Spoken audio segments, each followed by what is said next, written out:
Going to deal with the rotation from Team Heretics. They're going to move together. Dart's going to come off cooldown before they go for this retake. The HP is there for the side of Team Heretics, but Sheriffs purchased up for Team Leviathan, and only 100 HP on these players. Yeah. So it's 2 body shots. Oh, this is important. Spots one. Spot made. Standing ahead. And it's actually Aspas that was the one that planted the spike, and he makes his way around the world. But no splash damage to be able to get on that spike. This is sick, though. They don't expect it. The timing is so good for Aspas. If he can just check on the spike, that's a great shot. That's a perfect follow-up for King. Aspas willing to put his body on the line for that trade as well. LEV walk away with the first. They kept composed under what got a very dangerous situation with Benji finding those 3. It's a big effort from Benji out the gates, but maybe a little bit misplayed from that entire push sequence, starting from that push from Woot with that Dizzy. Not enough follow-up. And what we're going to see from Leviathan this entire game right now is because they have that Viper Harbor just double controller setup, they can continuously put up and down walls, use cascades. That Viper Orb placement towards the back of A site as well is going to be crucial. It's on Team Heretics to make sure that their timing and spacing is pivotal. Benji, first to fall. Love that. Love that. Punishing any attempt. And I want to see this from LEV. I want to see the dialed-in LEV. I want to see that dangerous LEV. They've been a little hit and miss throughout this so far. Obviously that upset earlier on in the groups. Looking to recover, and they're doing so very well here. Step by step, clearing out the A site. Still a couple of threats there. Sheriff's in hand. That's going to be Miniboo and Rien, so Rien's now noted. Tex takes down Miniboo. Beautifully done for LEV. That's 5 standing. That's dreamy. Nice flawless round, gonna help that economy situation. But as I look to these two teams, yes, this is gonna be an uphill battle for Team Heretics. Right now, they're not getting the best map picks for them. But if you take a look at the form from both teams recently coming into this event, they were teams that were just destroying 2-0 constantly throughout the year. But in the stage 2 area, including playoffs, they looked like they were dropping maps here and there, both these teams. But to get to this stage, in this Champs tournament right now, they're both the heavy hitters. This is going to be a huge test. Yeah, bonus here for LEV, so going to look at the Vandal that's still with Aspas. And bits and bobs around it, so certainly poses enough of a threat, and I feel like we're going to be seeing this A site basically the entire time. A little bit of a lurk from King, kind of keeping control on the other side, so no overconfidence or, I guess, assumptions can be made if you're Heretics. They can't always assume. And then will be punished if they do so. Aspas, again, renowned for his entry work. The guy is genuinely a joy to watch. But for now, it's going to be Tex. Quick on the trigger to find Benji, and a very quick rotation. It's all on Boo here at the back of the site. Dart on Calm, though. It's going to catch him, force him out of the position. He needs to back away. He needs to value his life. 4 versus 5 is winnable. That spike's gonna get planted. He cannot stop it, not with that Cove up. Nah, nothing to be done about it. It's actually Tex to connect. This bonus looking like pretty much on the money here. They're in the post plant. They've got all the bodies here. And Aspas leading the charge again. Finally put to bed by Boo, but it's Rien's and Boo to try and clear all of this space. They've got util for the post plant. Tex can create a fortress around him by Yellow. And this Outlaw already been spot on. I think a tag there. Yeah, Rien's is barely breathing. Boo's trying to do some work, but it's Tex! Holding this down! Beautiful from Tex! Stunning work. LEV gonna be over the moon with converting that bonus. Nice shooting there, Tex. But an early death from Benji Fishy down at middle. That was the thing that opened up right here. Opens up the rest of the round, the pivot back to B. And with that double controller, LEV is going to be able to do all these audibles, these back and forth, push-pull type of attacks right now. And they have the perfect players for this as well. Tex is very strong at taking those individual duels if you unleash him around middle. I mean, Tex is 7-1 currently. He's absolutely coming in on point, on form. And this could be another farming opportunity. Light armor everywhere, Sheriffs, yes. They're going to hear this. They should be pretty aware of what's maybe around that corner, so I hope to see a very diligent, cautious approach from LEV without leaving it too late. Pretty good read on the situation. Boo's got that deep line towards B, jump spotting, till he gets pressed off that issue. Team Heretics is going to keep the stack. They had this on pistol round. Benji got 3 from this location, but LEV is peeling off. but I like that. Gonna note that at least they're starting to re-clear over towards A. And that turret up from Tex at that A push, gonna get that information. Boo can't progress further than this. And again, yeah, they can't rotate. They're still holding players here. That's nice from Boo, but one's all you're gonna get. A big trade from Aspas, and Tex just hunting. He's out and about looking for any potential victims, but they've somewhat passed by already. Up towards Kitchen as the plant comes in from Azino.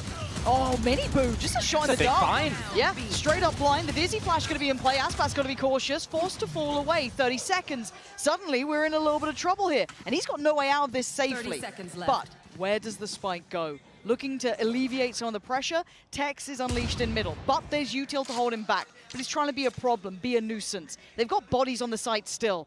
Aspas down at 57. Trying to take point for his side. It's not clean enough for Tex, but he's turning attention. 10 seconds now. They've got to get a kill, and they do. Aspas creates safety, but there's danger above as Rienz could be the disaster. Waiting to strike, but Aspas, the perfect bodyguard, but time is going to be tight. They got the spike. So close, but not close enough. Mini Boo, all right, big shots, but if anything, the round was the important part. Massacred thrifty there because no trust in the teammate to cover, and it didn't even need to get the kill, just needed to drop down out of the sight there. Enough panic in the situation. This is where you need to value the end game, the win con. If you get off the plant, you lose. You need to trust your teammate, and if their teammate can't cover you, it's unlucky. But if you get off, this is what happens. How can you not have faith in Aspas doing what he, like, out of all the players? You have to be rock solid in your faith. But now, though, we go back to business. It was a thrifty conversion.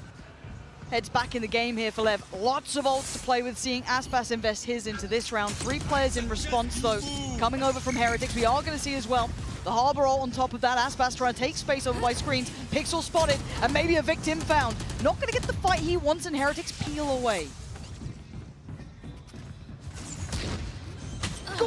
Okay, Rienz, you got to back yourself in some fights, I guess, but that one... Swatted like a fly. King's still on the side, though, and Heretics getting closer now, trying to hold the line, though. King delivers 2 bodies, puts him to bed. Con from up on top. Nice little spray, and he gets it done. LEV instantly correct the course. A mistake made, but made up for in the following round.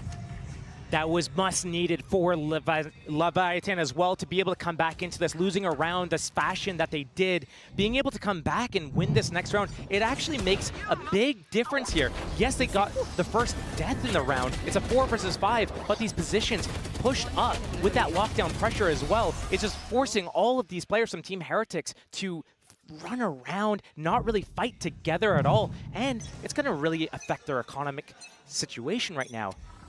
Their economy in shambles, a few Sheriffs and a Vandal on the board. They're getting their ultimates online now. It's going to be so hard to be able to use them as well. LEV pumping the brakes, not doing a fast opening here. We've seen them deny the pressure towards A. Now we see them deny info towards B. But it's all about timing, and maybe Benji gets it this time. Just holding Turret's his off still angle, there. biding his time. The rotation from Heretics coming back to that A site. They can gamble stack it. They're on Sheriffs. The big rifle is with Rienz. But beyond that, Sheriffs and hope, pretty much. I don't think he saw what was around that corner, but Benji getting curious down tube again. Silence across the map, hard to read. It's going to be a very tense situation here as soon as first contact is made. They get enough of a read on that. Maybe just feeling the pressure, but they're close. They're already so close. Deeper towards Maze. Rienz, again, he is the one to watch here, the one with the rifle. LEV cautiously and carefully taking step by step towards the site. You're looking at Rienz closing in on the gap, but his Kings take away Miniboo. The support system starting to fall. Couldn't get the follow-up, and LEV now should lock this down. This should be security, and it is. There's a reason they are this strong on this map. Heretics yet to fully make an impact here. Heretics needs to find an impact, and fast. They have so many ultimates up on the board, but they're bleeding rounds. And yes, this map skews slightly towards that attack side. It's easy to pick up those rounds, especially when you're push pulling so easily with the double controllers. But Heretics, they're not hitting their shots. and it sounds really vague, but they're also not fighting together. Individual, they're isolated. It just feels like they're overwhelmed on these sites. Whereas if you flip it on the other side, if you look through the lens of Leviathan right now, they're moving together. They're making sure that they're taking the time. As soon as those walls go up, they move together. Yes. And anytime someone's taking a fight, it is traded at the very worst. Except for that other round where Aspas was floating through the air, gets taken out. Everything's been shoulder to shoulder. Perfect positioning. Yep. Really good fundamentals. Now, the way the veto was going to go, the way the traditional bans go for these two teams, you kind of expected Icebox to be the first port of call. Yes. Right? If that's available and you're LEV, you're going to lock that in. That's fair. It's what follows that scares. I think even the desk kind of were taken aback for a second there when we saw Haven coming out. Lotus, sure, but that's not a bad map for LEV. And to go down in this sort of fashion, getting kind of overworked here, getting run over, it's very hard to recover. So this is going to be a tough test for Heretics. I feel like LEV have an absolute upper hand here. It's a big test for Heretics. They had to have known that this was going to be the map that's in here. They know that they're not strong on the map. So it's all a matter of how are they going to approach this map? How are they going to deal with it if LEV does pick it up? It needs to be in their understanding, yes, this is likely going to be a loss for us. We have not shown that we're strong on this map, but how are we going to rebound for the next maps to come back? And for a rookie team like this, it's tricky. It's very tricky. And I mean, their form mostly got brought into question when we were talking best of fives, longer series. That was a bit of a different situation, but this, we'll see how it affects them. For now, though, LEV still need to, you know, stay the course. They still need to be able to stick the landing on this. Heretics are no slouches. I can't stress that enough. I think Rien's was a sharp reminder of that in some of the previous series. The guy was monstrous, but hard to get things going. And once again, LEV, traditional start. Looking to approach towards that A site. And really, as it stands, only one dedicated. It's going to be Woot hit. So important for him to get one and live, or just live.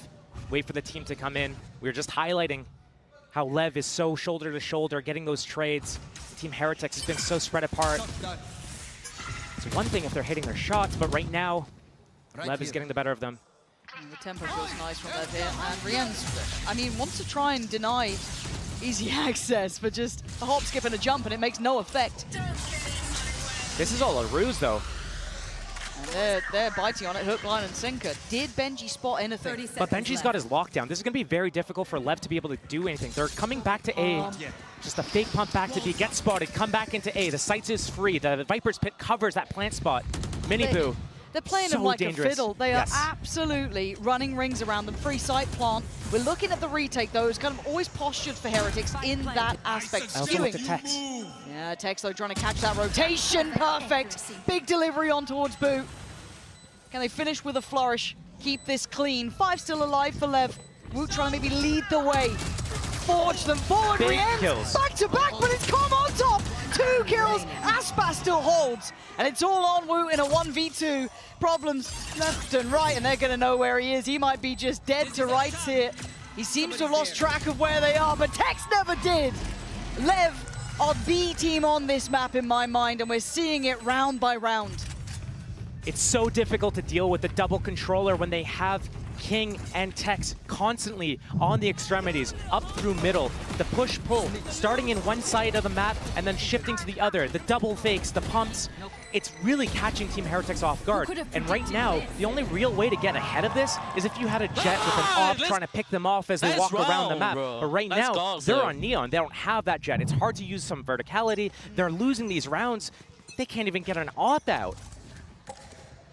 And I guess, and I feel like I shouldn't say it because it feels fraudulent as a play-by-play caster to say, if anything, we kind of expected it to be this way. I think anyone with a bit of a mind for Valorant looked at the veto and went, well, map 1 is going to probably LEVs. It would need a massive change, something of that ilk. But I guess the big question mark is, what is the impact on the individual players? Do they suffer in these moments? Are they going to be kind of down on themselves, struggling then to pick themselves back up? Map 2, map 3 potentially?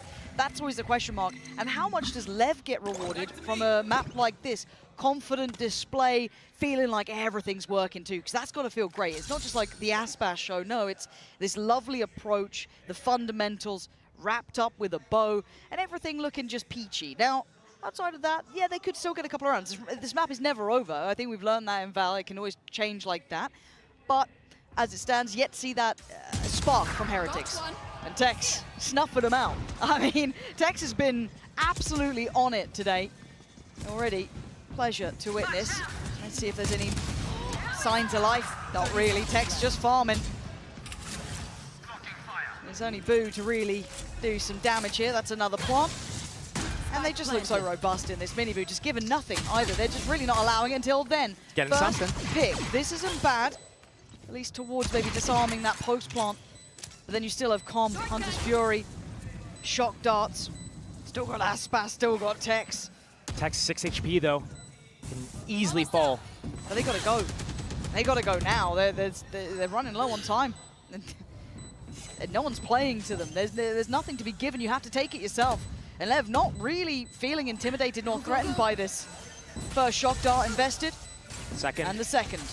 And Mini Boo is barely alive. Oh, that's a shot. But it may be all for nothing. A pixel out of place, sure, Boo could do some damage, but the time is the main factor again, LEV. This is perfect to watch. If anyone wants to learn how to play Icebox, watch this. It requires a lot of teamwork. It looks so deceptive because you look at it, it looks easy, but everything is so important. The communication about when you want to move from this spot to another spot, what Tex and King see on their respective positions at middle and at B to tell them what they can do, and just moving together on those tempos of when their walls come off cooldown, when the dart comes off cooldown, finding that first pick onto Woot, standing on the top of 410 there, walking up belt. Woot's not played there. That wasn't his first time up there. That was his second time. Oh, it's early Hunter's Fury. Gotta be. Surely? He was looking for it.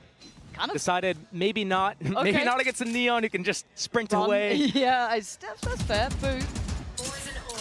I mean, he's been supported now with some additional utility from Benji, but 2-3. see how he deals with it. Yeah, it's the first time we're seeing this like 2-3 split at least. They're trying to force out a re-aggress from Team Heretics, but instead Team Heretics, they pop this owl drone. They spot one. They try to push and punish. They don't know what's 3 here though.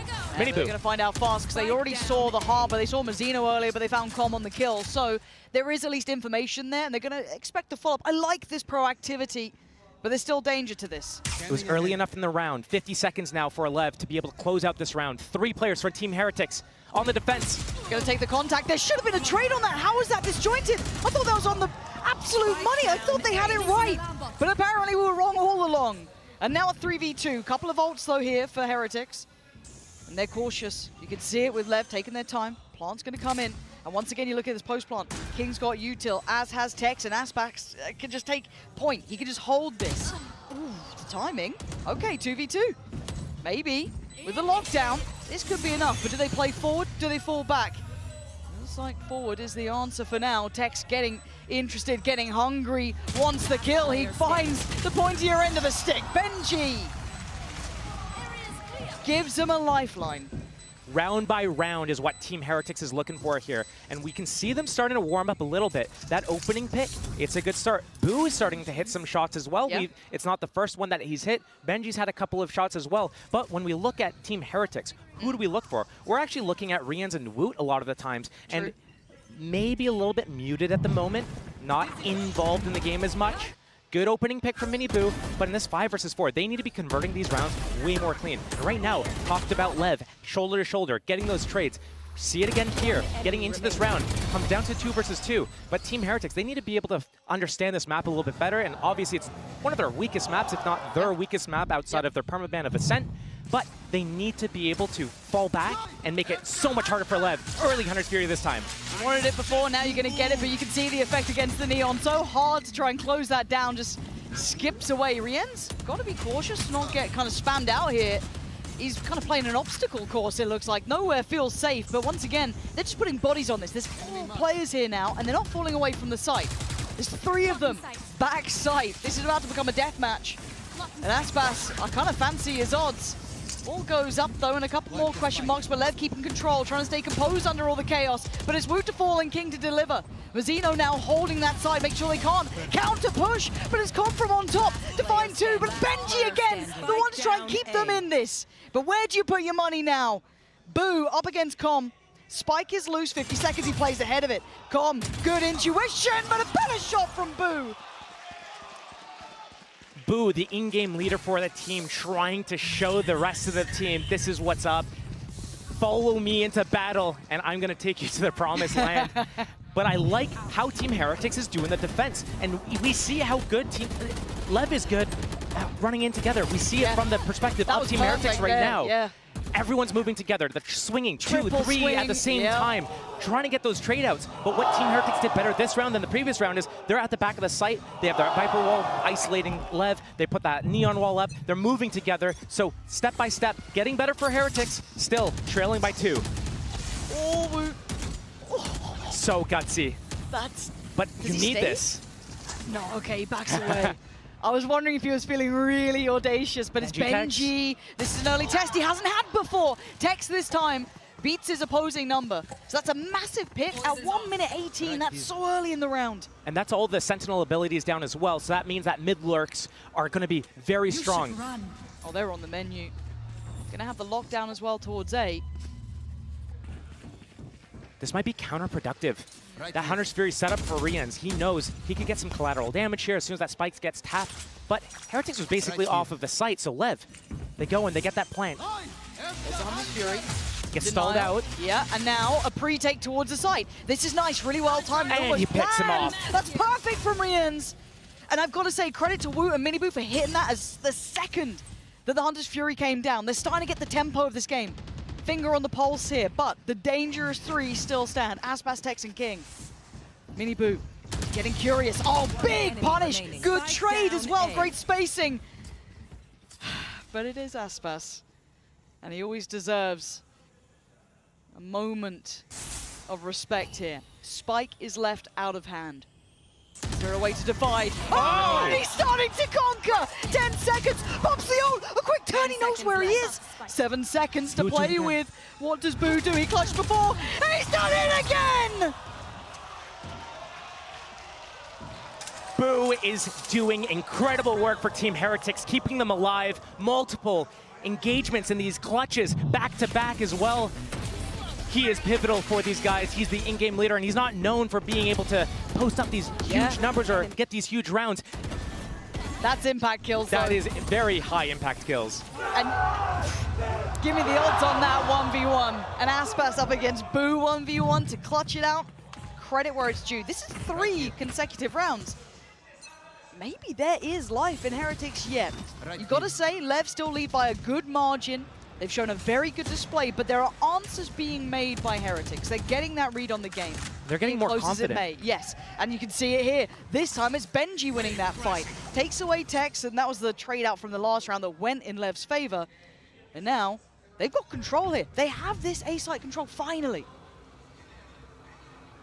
I believe it was a little bit of a spam duel that Benji got the better. A killjoy diff at middle there. Boo. Valuing his life, sees this orb. Oh, and a spam kill for him. That's so nice. Just catching a second of King. He's trying to get towards yellow, but the plant's going to be coming through. Can he deny it? That's actually going to sting a little on com there. Does get away. Aspas gets detained. Woot's on the way. Boo's going to find him, and now suddenly they're down to 2. Com and Mazzino suddenly with a wake-up call. This game ain't so easy. And Miniboo, I feel like he's kind of overcooked that a little bit, but luckily for him, it's only going to be Com in a 1v5. The defuse is happening, and Miniboo's toying with his dinner. Com tries to stand, but will fall. And now we have a game on our hands. It got closer. Heretics woke up, and maybe there is more to be said about this one. A 5-7 scoreline is not out of the realms of reality here, Josh, but we still put our stock, our faith towards what we know, which should be LEV, but who knows how this one goes. Don't go anywhere.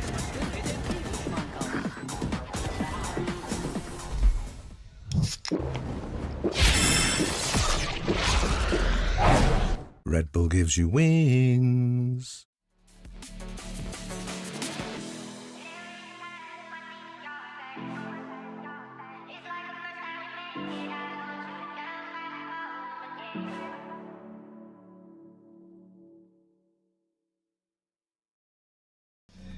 Five to 7.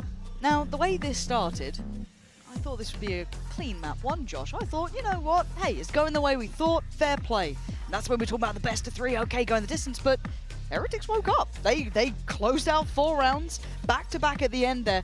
Does this put some faith in you, or is it still sitting favorably towards LEV. It's a little bit up in the air. It's Sure. still favored slightly towards LEV. This pistol round's going to be huge. Remember, LEV got the first 3 rounds, including that bonus round. They lost with Thrifty, but instantly answer back and collect 8-1. But Team Heretics comes back with 4 in a row, led by the in-game leader, Boo. He is the one that we're looking to this match, but we don't expect him. If he buys enough time for Woot to come back online, then we're going to see a game on our hands. LEV, they still have the control of the ship. They just need to be able to close this out a little bit. Looking at the Sheriffs. Tex and Aspas going for that. Everyone else on Ghosts and Classics pretty much. And Heretics on the attack. And we look at Woot to try and be an instigator here. Quite quiet on the first half, but this half is, it needs a lot of him to be involved. Obviously with Rienz as well, but still. His value certainly increases here. And a look towards B-Long, but the walk back towards A. Heretics, slow and steady as they approach the A side. LEV spread apart, 2-1-2 setup, only 2 to defend us. A site and Calm would be the first point of contact here at Maze, but Rienz gonna pop that drone, follow it in. There's no Viper wall here. An orb still remaining for Boo. He pops this now. Looks like they're trying to get that spike planted on that wingman. And Com is completely outdone. 3. Heretics, very clean there, actually. I thought they might have been a little bit dissuaded by the harbor wall coming through, but no, very well calculated on the way in. And now down to Aspas and King. They were the ones that were split quite far away. And Heretics not moving away from the site. Hard for any of the util to really force them away anyway. I don't think Aspas saw the pixels crossing through for Mini Boot. This is so difficult. It's just going to need belting shots, really, and no one's giving him a fight. First one does go down, that's Mini Boo, but you're right, time is of the essence. Spots out Boo, but they don't know about the other 3. This is so uphill, so arduous to try and turn around. Great work from Heretics, Josh. This was very well-made plans. Round by round, Team Heretics has been crawling it back, and LEV, not sure if they use a timeout yet this game. They still should have 2 available if this game starts getting a little bit messy, a little bit scary for them. They came into this, one of their stronger maps, Ascent and Icebox being the top 2, trying to come in here, clean this, just take it just by storm. Yeah. But Team Heretics putting up a fight. LEV probably not prepared for this at the moment. If Heretics builds that confidence, if they're able to steal this map away, that it's going to be things. Oof. Yeah, that suddenly becomes a whole new script gets written. As it stands, though, we're going to see the Sheriffs out. There's 3 in the hands of LEV, one with Aspas, one with Tex, and one with Mazzino. Scary. They've gone for a stack, all in, 5. Heretics should go through their protocol list. You've got to hope. That should be 2 spotted. Wonder how much more gets revealed in the same moment. And with no pressure over towards B, you're going to be adding question marks to what's around that corner. They saw multiple players there, including Aspas. Benji starts his walk, securing the close space for his team, but, I mean, the fast rotation, the pivot, mini boost sliding around the map. It's going to be an orb and a wingman plant here. That's where the Viper wall is. It's going to protect them. Calm, you're going to try to deny that plant? It's so difficult. You have to wait and play the retake. Still, King sits back, waits to see if it's a fake or not. Team Heretics actually didn't go for that plant. They still have that wingman, but now there's 4 players for LEV. This could get scary. And I hate seeing it get to this 30 seconds. I mean, 30 seconds isn't so bad, but there is elements of danger. If the spike plant gets denied, if something goes a little topsy-turvy, it doesn't. As it stands, Com does go down. Goes to the hands of Benji's utility. Split at least 1 towards CT there. And they're in a very comfortable post plant. Looking at any utility to maybe take that out of position. Maybe Mazzino to invest a little, maybe Tex, but other than that, it is the weapons in hand, and Heretics drastically outgunning them here in this round. So, should be a formality, but Tex has something to say about the matter, as does Aspas. Can they dismantle the 2 players on the side? But you gotta get going here. You gotta get moving. Aspas 10 HP, and he's still firing. Boo, though, it's where the buck stops with his side. He doesn't let him pass. Boo has been on the money. Last half, LEV was able to secure and convert that bonus round. Now it's on Team Heretics to be able to do the same back to LEV and take the lead for the first time into this game.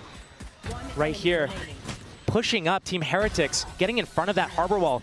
They must have thought that they were going to get split apart there, so they want to play in front of that harbor wall to make sure that they play together. But the harbor wall was actually behind them. They didn't have to go for that push, and it got a little bit scrappy. It came down to the wire there a little bit. Speaking of scrappy, bonus. 3 rifles, 1 SMG and 1 Sheriff. 1 away from Wood Salt, though, so that could be something they aim for here. Let's look at the early intent from Heretics. 3-2 split, but this time Aspas is on guard duty at B. If they try and walk this. Dangerous position to be barrel, the gun in the way. He couldn't see it particularly clearly. Does go down to Boo's. Had his number throughout this game in a couple of clutches, couple of ends of rounds. Boo has been the big man. Now with an early pick, they can pause here. Still about a minute to play with. Such high-risk play coming in from LEV right now. First Aspas, he goes down. Tex also stands tall. Got to back yourself, I guess, but this is dangerous. And that owl drone could be actually dealt with. Perfect. The Dizzy does find him. Time to fall off. He actually tries to go back in, and the timing's just perfect. Spacing. And the patience pays. Oh, he even gets a second. Nice work from Tex to keep calm there. But Heretics righting the ship. Until then, Mazzino makes his stand on the site. Death from above with King. And suddenly, Benji in a 1v2, but 30 seconds. And I told you once before about this guy, and I'll tell you it again. If he stands, there's always a chance. But does he predict Mazzino's reposition? Benji thinks he's still back sight, but took the rope across silently. No idea. When does he consider it? When does he's got to think about it at some point. But timing is everything. 13 seconds. Mazzino's reposition was heaven sent. Team Heretics falter. They had that opening pick on Aspas over at B. And we've seen this from Aspas. It's such a big risk to take in a moment like this where you play that 50-50 angle. You're against the bonus round here as well. Losing that round would have been huge. Just a really bad situation to be put in. But right now, Team Heretics, surely they lose the round, but that was the bonus. They're able to do a full purchase here. And they're keeping LEV really low on economy. What is LEV going to do to rebound from this? 4 Sheriffs and a Vandal coming into this next round here. And this is not the situation you want to be in, but still, with confidence, pushing up. Trying to take space. Yep. Now that Vandal is on the way. It's in the back lines. Kind of set into play by Mazzino. Did Benji hear any more? Maybe an additional step, who knows? But he knows his presence, and he knows that they've now got access at least to the flank. Now, is there a stack here? Benji making decent progress. Be able to hold this. Maybe wait to hear for rotations. LEV. Hello. Oh. He's going to hear that. Benji hears everything. Yeah, Babu's found his man. And now with the Killjoy going down, he's got free reign. Aspas aware, but he still dies. And now Benji can be a nuisance. He goes down. He could have played his life a little more there, cost them some time. But no, the plant's going to be coming in for Heretics. And now they can sit in the deeper post plant. Boo still with the molly here for this post plant. Com, he's got the rifle. No cove, just the cascade. Very difficult for them to get this done. And they are going to come back through that to secure at least to the first attempt. There's no half achieved here, of course, they know that. So time going to run low. Now, you can see the layering of utility. They have to respect the timing, and they're trying to maybe disrupt that back line, and Miniboo's having none of it. It's clean work in the end from Heretics. 3 alive, and they handle the threats well. Team Heretics again in the situation, 1 round win from taking the lead in this game. And we talk about it, how we come into this game. LEV, one of their better maps. Team Heretics, they're floating this. They have to. Do we expect this? Not at all. It's catching everyone by surprise, and now everyone's starting to heat up. Still, Woot a little bit quiet on the board, but Boo again, just opening this game up. Papa here? Me, Papa. And Mini Boo. Getting his own voice lines, I guess. Apparently so. LEV, here's a change. Aspas, the timing. He didn't get seen. They have no idea, but it doesn't seem... They know. Now, yeah, they absolutely... You're right. Oh, Rien's the one to punish. And left looking almost silly here. And it's bizarre to me. It's not something we know that... We know that Heretics don't lean towards this map. We know that LEV have had this in their map pool towards the top end. But right here, right now, we are seeing Heretics poised to take the lead. We've questioned the form of Leviathan throughout this, I guess, tournament to an extent. We questioned Heretics towards the end of the online portion, qualifying to this, looking in slump potentially. But now, as it stands, they're in form. But still, 8 apiece. Tex in the right place. It's a good gamble read from LEV. They have that crossfire, but Tex, Oh re-aggressing because they have the numbers. This is going to be a huge play or a big blunder. Feast or famine moment for Tex, and it's famine. Wu finds him instantly. There was a chance there if things didn't go his way, and they don't. Mazzino tries to make something out of nothing, but Heretics taking the lead. Deep in what feels like enemy territory, they are up 9-8. LEV surely needs to start using their timeouts at this stage in the game. They have to. They're letting this slip at the moment here. So many confident fights and so much aggression. And I wonder if that re-aggression from Tex in that situation, they had that gamble stack towards B. If he sits back yellow, he's got two other teammates to set him up, and they can deal with this attack. But instead, he presses forwards. His teammates can't trade him. Once he goes down, it's a 5-on-2. It goes from a situation where maybe you're only winning it 20% of the time, all the way down to like 5% of the time. So LEV, they need to make individually better decisions. They need to find their form again. Those first 9 rounds of that first half probably put them in a false sense of security, feeling like they could get away with stealing candy from a baby. But right now, the police are here and they're not letting it happen. The analogy was questionable, Josh. Sorry, I was going to let you get away with it, but nah. I mean, we're still at a timeout. If you'd done it mid-game, I'd probably leave you with that. But yeah, 9-8. And the timeout comes in. We look at the economy as well. This is going to be, if anything, probably just Sheriffs and not much more. A couple of ults. Actually, tell a lie. They've got 3 of their ults already there, and 1 off from Aspas and 1 from Tech. So actually, big snowball round on the horizon for them here, potentially, if they can work towards that.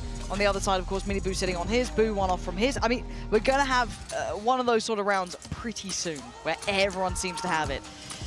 So, 10 potentially for Heretics. And that's when I start really paying attention. LEV might have to sit back and suffer in this one. Just that Guardian. In the hands of Aspas. A drone actually got cancelled because Rian's got shot in the toe.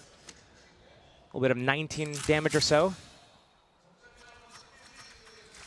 Now, Team Heretics wait for that Viper Wall to come back up so they can walk across here. Hopefully not get spammed in the process. Benji just holding this A space. And Dizzy goes down as well, so Aspas still gets to hold the line.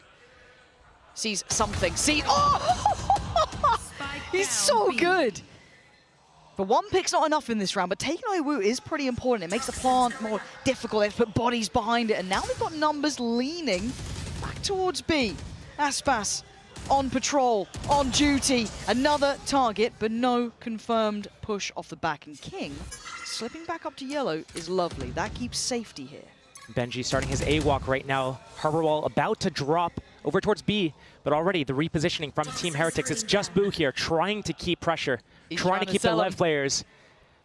But it's already a retake for Tex. Yeah, and I'm also looking at Mazzino's timing. If he played down tube there, potentially, there is still going to be the utility in the way, though, so he's not going to get the freedom. Hunter's Fury set up as well, in position. Or Tex. For this tap.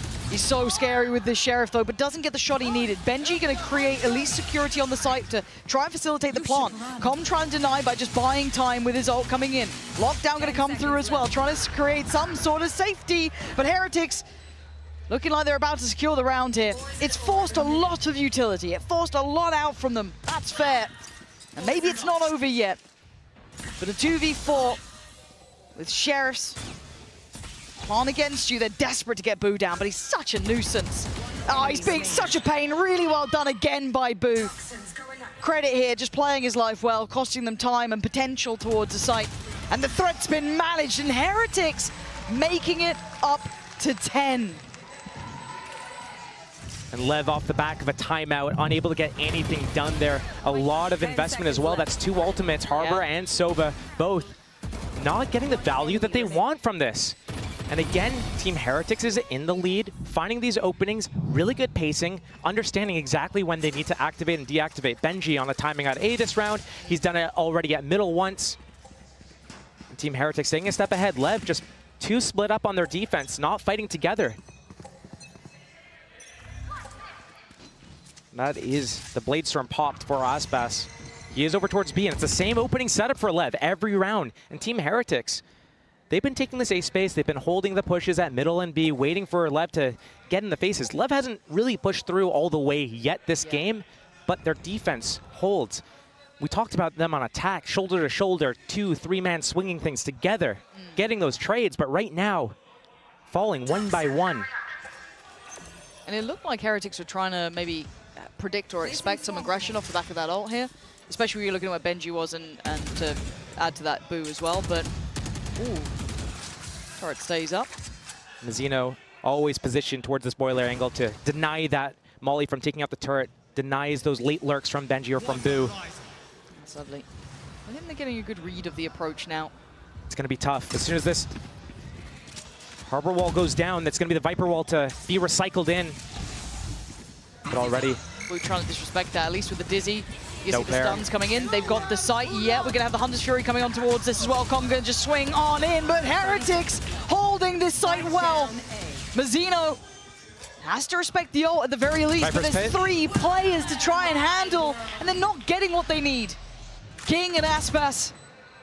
Ult with Aspas. Rifle with King. But the ult on the site makes it hard to connect for Aspas. He doesn't get fair fights. Normally he doesn't need them. Right now he's being given nothing. They're not playing to his song by any means.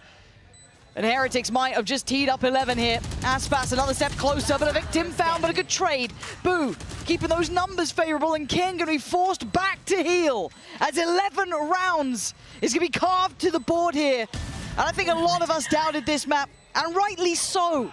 Off of statistics, off of history, out of anything we know about this. But as it stands, when you get to champs, that all goes out the window, apparently. It is 11 for Heretics, up against LEV on Icebox. Another timeout is available if LEV needs it. And at some point, they need to take it, because right now, nothing is connecting. Team Heretics, Boo, leading by example on that defense, keeping them in the game, winning some clutches. Now on the attack side, calling perfectly the tempo, the pacing to open up the round, where they go in their mid-rounds, the audibles that he's calling.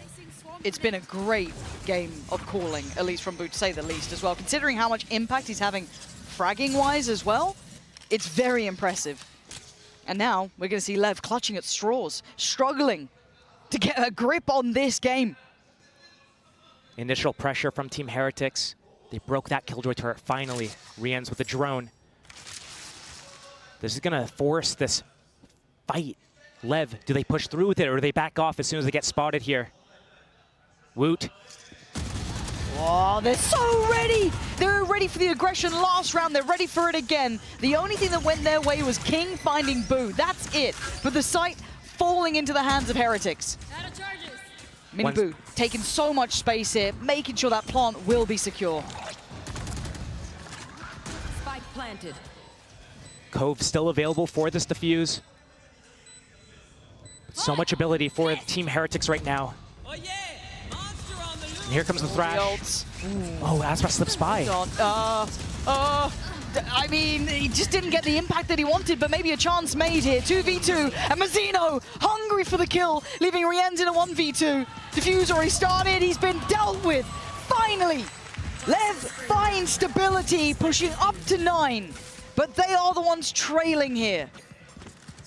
A little sign of complacency from Team Heretics in this post plant.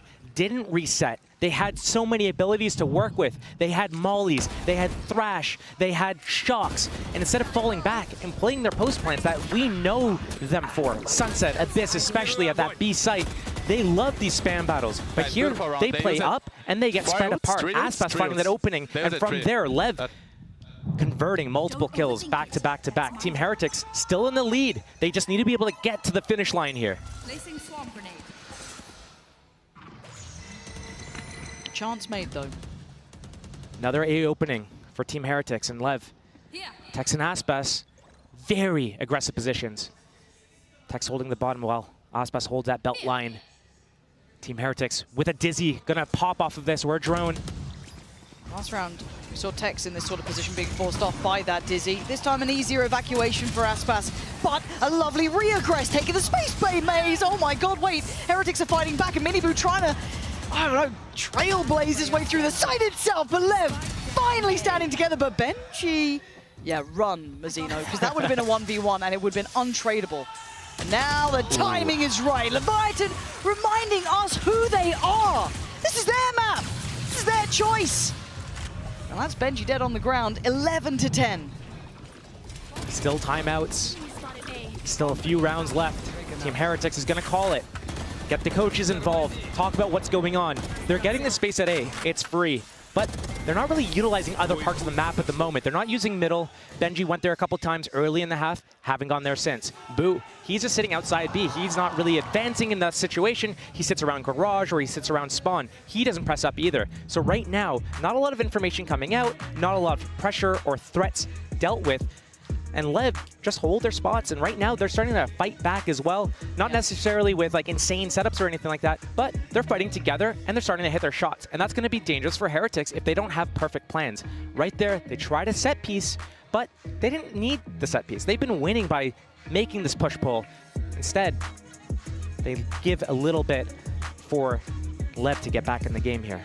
Yeah, starting to see Mazzino have that impact as well. Starting to see Tex. And again, it's not the Aspas show. It's not just this, you know. And again, Aspas will always, it feels like he'll always do enough. He's always one of those players who will find value.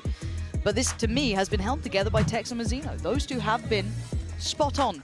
Now, this is 2 rounds. A timeout has come in, and we've given a lot of credit to Neilzinho, to Weber, especially throughout EMEA, in their impact in these timeouts. So let's see what they've cooked up here. No ults to depend on. They are 2 away from the lockdown. That's the closest. On the other side, LEV still have Mazzino with the ult. They've still got the Viper's Pit with King. They've got a lot on the horizon.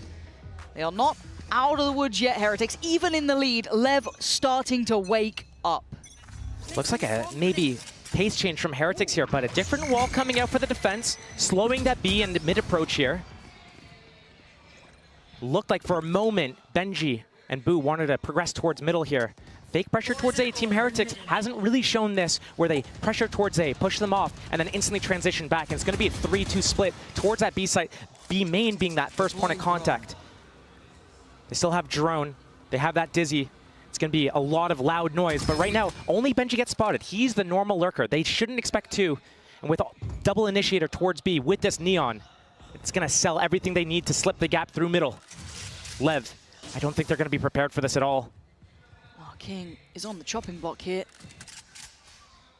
I'm a little worried for him, but Mazzino not far away. The timing, okay. Oh, okay, he's still alive. He might pop his pit as well. Caught by the Dizzy, but he gets back to safety. There's the push, though. Straight up middle, that is going to cut off any support. So it's on Mazzino. It's on King. They're on an island, and the support is still pretty far away. Benji, they're just on the other side of this pit here. King, he's waiting, and says hello, Benji, carving through them like a hot knife through butter. Heretics taking over the site as Aspas and Tex finally make it back through towards B. But by now, the site's under full control. Heretics showing off here. Benji's timing was fantastic through middle there. Lovely work. Economy very low, but they could still afford another buy. LEV looking for an opening into this round to see if they can go for this. If they don't get it in the next 5-10 seconds, they're just going to fall back and save. Right now, Aspas thinks he's got a chance. It's going to back off now finally, and a lovely switch up from Team Heretics in that situation as well. That timeout coming in, the coaches probably making that call, seeing that gap. They need these rifles as well for LEV. You're looking at the economy, it's something you were noting, it's getting a little bit close to the wire for some of these teams, but 12 is made for Heretics. At the very least, overtime secured here for them. For LEV, they're 2 rounds away. Now they are able to fashion a purchase. I think they've got everything they need, so that's one thing, but they are lacking in ults, anything else to kind of tilt those scales. I'm looking at the economy. There's enough to purchase an op, but Aspas hasn't played with an op all game yet. No, and Team Heretics, yes, they have that Neon. Yes, they're using some of that speed. They have that Dizzy and that drone, but also Benji and Boo. They're alone in a lot of these situations. It could be really strong for Aspas to pop this out and get in their faces, but right now, opting to use the Vandal. And again, another 2-on-2 spread apart for Team LEV. Team Heretics going back to what was working the first few rounds of the half, taking that A space, popping that drone. They're going to follow up with this as well. I like how far Aspas is actually walking with King here as well, really securing, making sure they're clearing those back lines and ensuring some confidence in this A hold, but it gets a little bit scary. Again, they may have good information. They are still held back by the utility. It's a 5-on-3 though at A site. Yeah, not easy to overcome. Now on the numbers here, Tex Will he be noted on the Dizzy, on any of the utility that comes in? Here come all the set pieces from the attackers. That Viper wall can isolate them, but Tex needs to go big. He found a pocket to play in, and he can only punish one. A good trade, a 2 for 1. Heretics going to be happy with that. Com is still backside. The lurk is on the way. Closing the gap now. They're surrounded here, Heretics. Players left and right, but Com needs to show presence, and he does. Takes away Rienz, and there, striking from the backlines is Aspas. Good trade for Benji. But they don't know about King, and this guy is ice cold. Takes away Benji, leaving it all down to Woot. Can he find a fair fight? He's looking for one. Doesn't spot King here. Oh, this is a nice reposition. It's audacious from Woot. They don't have... Oh, there we go. He's been seen. Ooh. Com just snapping up there to it. That flank was so important, and Com playing his life really well, still holding space on the site, was so important. The disconnect, though, for LEV on the two sides of the map, pushed up all the way through B. They know it's going to be an A hit. They have that cascade. It's going to go down. All they have left is themselves, the three of them on that site, in that Viper wall that cuts the site in half. But Tex is alone in front of it. If he doesn't get at least two there, his positioning is not good enough. And he only gets one, he falls, his teammates fall, and the site goes down. That could have been a very bad way to go out of this map if you're Team LEV. Aspas coming in the backlines with King, saved the day. Right here. And one more chance. Team Heretics actually starts towards B this round. Every round so far has been towards A at the start. Oh, instant Hunter's Fury as well. Com is so good at this. A blind send on it, but it's Mazzino with 2. Rienz does take him down, but it's good numbers for LEV as OT seems like it's on the horizon. Rienz and Boo, though. We've talked a lot about Boo, and for the right reasons, but the timing on Com here could be perfect. Oh, he's got him. Okay, I didn't know if he noticed the barrel or not, but he did. Oof. He was lucky there, sitting a little bit deeper to not get caught by that. I have the spike. Rienz. He's had impact before, but a 1v4 here, that's a lot to ask, yeah. Quite happy to see this go OT. Give us a real game between these two heavyweights from EMEA and the Americas region. Tex has Rienz contained, though. Yeah, high-low. How you meant to... He knows about King. Again, so close. He's desperate for a pick, and they're just not giving him much. If anything, they're giving him nothing. Again, all the utility just being worked through. He's giving it a damn good... Oh my god, go! You caught me for a second there, but it will be OT. And this is the depth when you look at LEV, right? This is the capability we know that they can have. That resilience there, that ability to turn games around. We saw it at the very end. They were under the heel of the Heretics side, but now finding that resurgence. And again, got to give credit here, in my mind, Mazzino doing wonders for them. Look at the I told you side. it was mid-B. I told you it was mid-B. I told you it was mid-B. Told him it was mid-B. The attack side right now is falling a little bit flat. I was talking about Boo. I was talking about his calling and his game plans. But towards the end of this game, the last 5 rounds, LEV has won 4 of them. And the only round that Team Heretics was able to pick up was off the back of the timeout, presumably where Niels or Weber came in and made that call. Yeah. So, switching sides, Team Heretics back on the defense for this first round of overtime. Ooh. Okay. Split pressure. LEV's going to push back A site, and there's nothing Team Heretics can do with the cascade, the drone. It's just forcing them off the angle. It's all on Boo right now. Christ. We saw Aspas in a similar position. Got wrong on the 50-50. What a gamble at a time like this.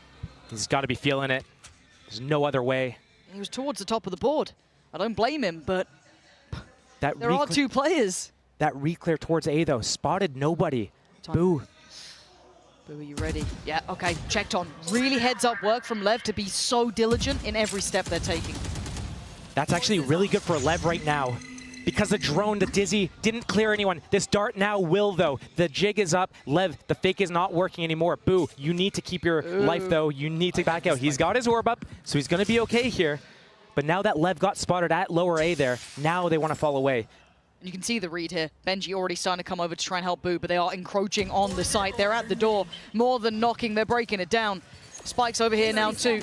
Boo trying to keep a little bit of space, but again, he can't fight too hard for this. He has to keep his life as well. CT might be overwhelmed here. Already Tech's looking that way, already looking at Aspas taking that space too, but Boo's still on the verge, holding back sight at the very least. But they don't know about CT yet. They've got to be aware of it, and I think Rien's going to try and secure this and make sure they know about Tex. But he's buying time. He's costing them this retake here, but Boo and Mini Boo in unison breaking back through. Aspas can't do it all! And Heretics, known for the retakes, might just take this one back as well. Com would be in a 1v4, it ain't happening! First in OT for Heretics. Woot hasn't been hitting shots all game, but he sends up that Dizzy, lets the Dizzy shoot out, gets the blind on multiple targets right there. Team Heretics move together within the span of 2 seconds. 4 players go down for Team LEV, and right now they have to call that timeout. They're looking at that map win right here, 1 round away for Team Heretics. The name of the game right now has been Team Heretics. Their defense, they only got 4 rounds on that first half. They get that pistol going into that second half. Round by round, they crawl back. They get a little bit of a buffer, but then they fall flat. They need that timeout to call that strat. Now that LEV calls a timeout, guess what? Coaches, bumped up. they are really bumped. The coaches for Heretics can get involved now. Yes. Right the ship a little bit.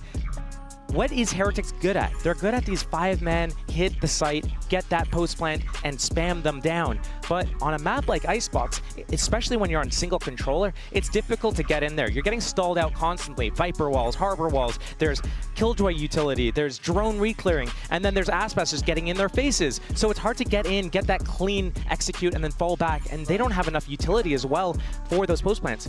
But I like what they are doing, trying to utilize middle. I want to see them utilize middle again here. If they want to close out the game, that's going to be their go-to. They know LEV starts 2-1-2 very often. Deny that molly on that boiler to take out that turret.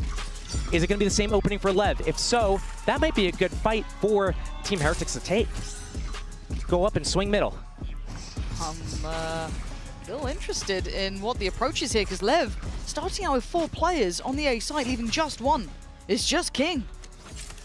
They're doing it, I think, just for the wall or the cascade. Then Mazzino's going to peel off, let his teammates get set up. He stays. The timing on this. King. I'm so scared for King here. They've explored deep, that's fine, but King's got to be really, really careful trying to defend his kingdom. Falls away towards site and has to kind of do what Mini Boo was up to, or excuse me, Boo was doing in that first round of OT. Taking the space and playing it very well. Mazzino. Stepped. Did Benji notice it? I mean, we're in LAN. The audio is different here. It's hard in a live environment, and actually rewards across the map for LEV. Middle controlled, A controlled. They're eyeing up B. Walking into somewhat of the unknown. That harbor wall, denying information, vision, and any fights thus far. King sitting deep by Snowman. 2 towards site. That's going to be Mazzino and Com. I'm not even sure if the wingman can get into plant, but he's going to walk up all the way. Dizzy going to go deep here. Don't think that catches Mazzino. No, they're none the wiser. And the second attempt here going to come through with at least wingman. Hold on, they're clearing through the site. How have they done that? How is it? Oh, okay, King, that's not bad. The timing on that is great, but Tex could be the downfall of it all. Tex's timing is so good, but it's Rien's. This guy can clutch, but a 1v2 ain't gonna be easy against 2 heavy hitters here. Tex and Aspas, the corner held. He spots one, not the other, and now he sees them both with Aspas. Keeping hope alive here for LEV in map 1. Diffuse gonna come in and tie us all up. The 2 highest rated players at the tournament, I think, if I was reading the stats correctly, just head-to-head right there, and almost a lineup coming in the favor of Rien's to close that out, but LEV are able to sneak that away. That was a 2K opening, a 5 versus 3 that needed to be converted for LEV, and it got so close. I love what Team Heretics did, though. They made sure that they got close. They didn't instantly send the wingman out. They got the 2 kills at the same time as the plant. Huge. Bro, he killed me through the wall for no reason. Well, accidents happen. 13-13, tied up, back and forth right now. It's gonna be a long day, and I can't wait for it. I got nowhere else to be, and this is some damn good Valorant here. Pacey looks like towards A. Let's see if they try and actually go behind this. Com clears close, sees a whole lot though. They retake the space towards Maze, holding that corner just a second. But I think they're trying to feel out if there's real commitment behind this. LEV definitely looked like they wanted to do a tempo change, to actually commit through. But once they got stalled out, the drone didn't get any value. They didn't find an opening there. They choose to back off. They leave, though. Tex inserted an A. That alarm bot to secure, to see if there's a re-aggression. But this bait setup at B, we have not seen this before from Team Heretics. Mini Boo behind yellow. Boo gonna set him up for a multi-kill. Right now, Calm, he has his dart. It's so important for Boo to break this dart so that Mini Boo doesn't get spotted here. But Well, time to go. as I say that, Time to evacuate. but it's back to A now. Tex leading the Oh, charge. Benji. Scene one, he cleared the util as well, so they've got to be able to keep some sort of confidence that the hit's coming to this 30 side. seconds left. There's 30 no seconds. further contact towards B, already rotation from Mini Boo, but Tex is at the door. And he wants to take this space, he wants that control. And the timing, their Ollie. spacing was on the money. It was perfect before, and it might just be again. Benji with a good trade. Brings it back to a 4 apiece, but Aspas can only do so much. Time! We're down to 12 seconds. King in control. Gonna get the plant. 10 seconds But it's left. Boo still alive, and he's been clutch as hell. Planted. But the Viper's Pit is that. Whoa, he's seen both. He's seen both. Boo can't do it this time. King reigns supreme as LEV finally take back the lead. Boo's been so clutch and crucial for these guys, round after round. Finally, he loses out on the side of a clutch right now. Team Heretics down around, they can lose the map right here. They have to call this timeout, get the coaches involved again. How are they gonna bounce back? They have their attack side. But everything's been these 5-man hits. Mid hasn't been working for them. Benji got inserted, but That's an the ideal tempo, the diff if I've pacing ever seen is one. not there. Team Heretics, are they going to do something faster? Everything so far has been priming LEV for these A hits. When A hasn't worked, they've gone B. But again, it's all on the coaches right now to make this impact. What a hard position to be in, and it's actually, looking at this, it looks like Neil's taking most of the lead in the conversation. They look calm. Yeah. Again, if you're talking bigger picture, we didn't even think this would be a close map. I mean, it feels like we're kind of talking Especially inside, 8-1 or whatever. Yeah, exactly. Like, you look at how this started, you looked at the veto, you thought, okay, map 1's probably going to be LEVs, that's fine. You look at the later map, well, that's when it gets closer.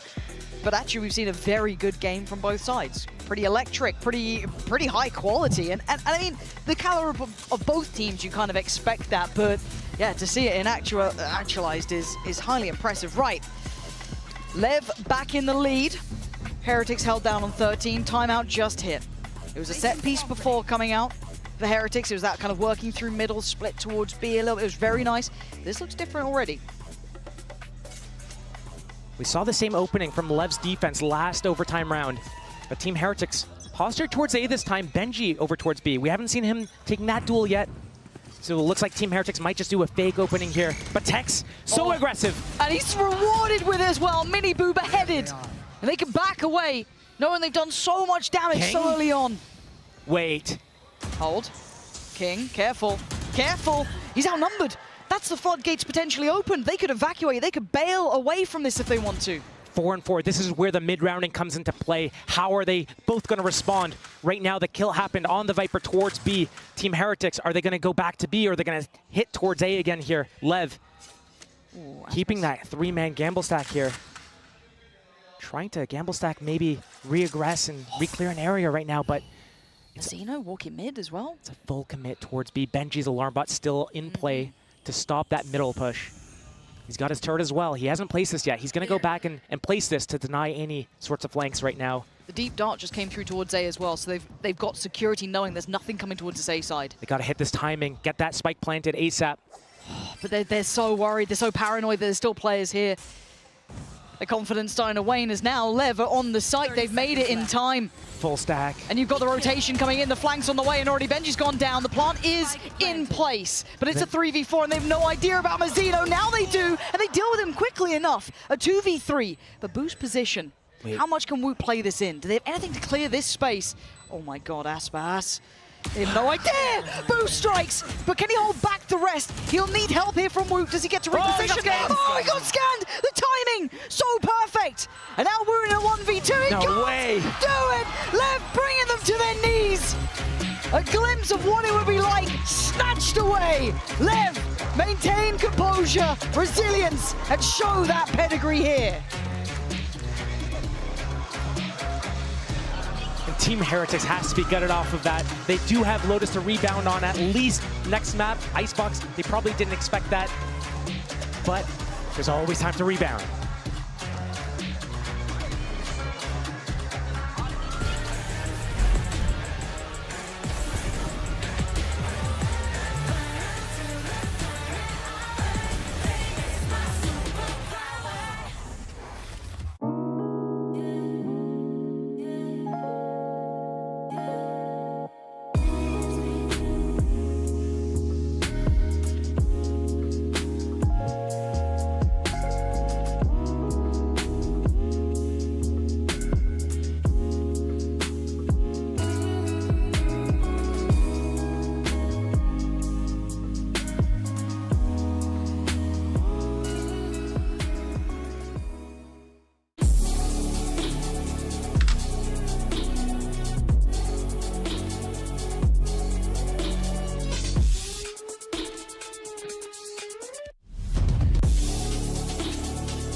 To counter every single thing that they were doing from the attack. Yeah, Leviathan, I think in OT took some really calculated risks, going for some walk-up plays and disrupting Team Heretics before they set up for a lot of these side executes. Minibu didn't have an outstanding map, but on this attack side, I think what Iropato was saying was very true. The pace at which just Neon can take space, especially early, disrupts what Leviathan normally does. They're a team that on their defense has a lot of ideas for kind of taking early space on the defense. Even on the attack side, they play similar with a lot of these push-pull ideas. And that fast-paced Neon that's going to be going forward for space, using that stun, is really tough to play against the first time. It is many different combinations that we have seen of the compositions here when you do not play the Jet. Some teams decide to play it without a duelist, but putting in the Neon, it gives you a little bit of more rapid movement, rapid rotations. As you're saying, going in with the extra wall and with the stun can be a lot. So it's very important. It was very important for LEV to understand when it was the moment to stop it, and it was exactly right before the spike went down. And I think Heretics prep was actually pretty good on this map as well. They did a great job of disrupting the set retakes that Leviathan likes to play here. They were fighting deep in their post plans, not giving LEV time to set up in those default ideas. LEV really had to rely on a lot of heroics to bring things back into OT. I was going to say just that, a lot of 1v1s, a lot of close engagements. In fact, one of these is our HyperX Reflex moment. Actually, I'm going to say HyperTex Reflex moment. Because it's a 4K from Tex, baby. We're on fire today. Hey, it's my last day. I'm rolling with it. Sorry, Chad, if you're thinking it's cringe. In any case, though, look at this. I mean, Tex, again, has continued to be a gift for this team. In the early part of Icebox, he was snapping. And it did cool down a little bit toward the end. But, man, he was having some big moments there. One of the reasons why the game versus G2 got so close was because they were able to convert that bonus. There were some moments where Leviathan was not even like denying the orbs, and so many of those things were fixed. That performance from Tex, not only then, also at the end of the map, he was the one that made this win possible for Leviathan. And the fixture of the rookie story from the Americas region this year has been on G2 for good reason. But Tex was on that team with them when they were the guard, when they were grinding things out to make it through Ascension and get their slot. He went his separate ways, took this opportunity with Leviathan, and now in his rookie year is proving his value on this roster. He has been so excellent at Champions. He was excellent in Americas. I agree. And he's playing a new role, switching over to the Sentinel this year. You could say he's become the Tex factor. You see? You could say that. It's not stopping, you guys. Let's go ahead and check what's going on with the Heretics side of things, and Yitsu standing by. I've got Coach Neil Zenio here from Heretics ahead of Map 2. Now, you guys are very meticulous when it comes to planning. I know you must have had a reason to choose Lotus against LEV. So is there anything about LEV's Lotus when you were reviewing them that you felt like you could potentially exploit today? Yes and no. Like, their comp is something that we've run in the past, so we know it quite well. But for me, like, Lotus we're comfortable on. There was a couple of maps we could have picked today, but for me the most important thing is we fix our communication and our fundamentals for this next game, because you can do all the planning and stuff you want in the world, but if you don't play like a team, you're going to lose to a team like this. So we really need to step it up in the next game in terms of our comms and fundamentals, and the prep will back us up. I mean, if there's anyone that can come back to you guys, best of luck on Map 2.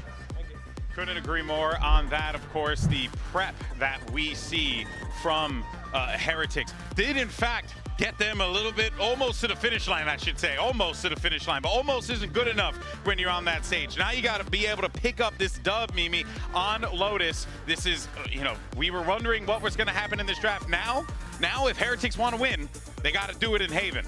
LEV is the team that'll always have you on that final mile. No matter how good your prep is, they are resilient. They proved that on Icebox, but going into Lotus now, this is a comp that Leviathan runs that Team Heretics Bea are so familiar with. I am scared. Like, my reasoning for them picking this Lotus is more on the line of what Neil was saying. Like, they had been playing the composition that Leviathan runs, and I understand that they get the key.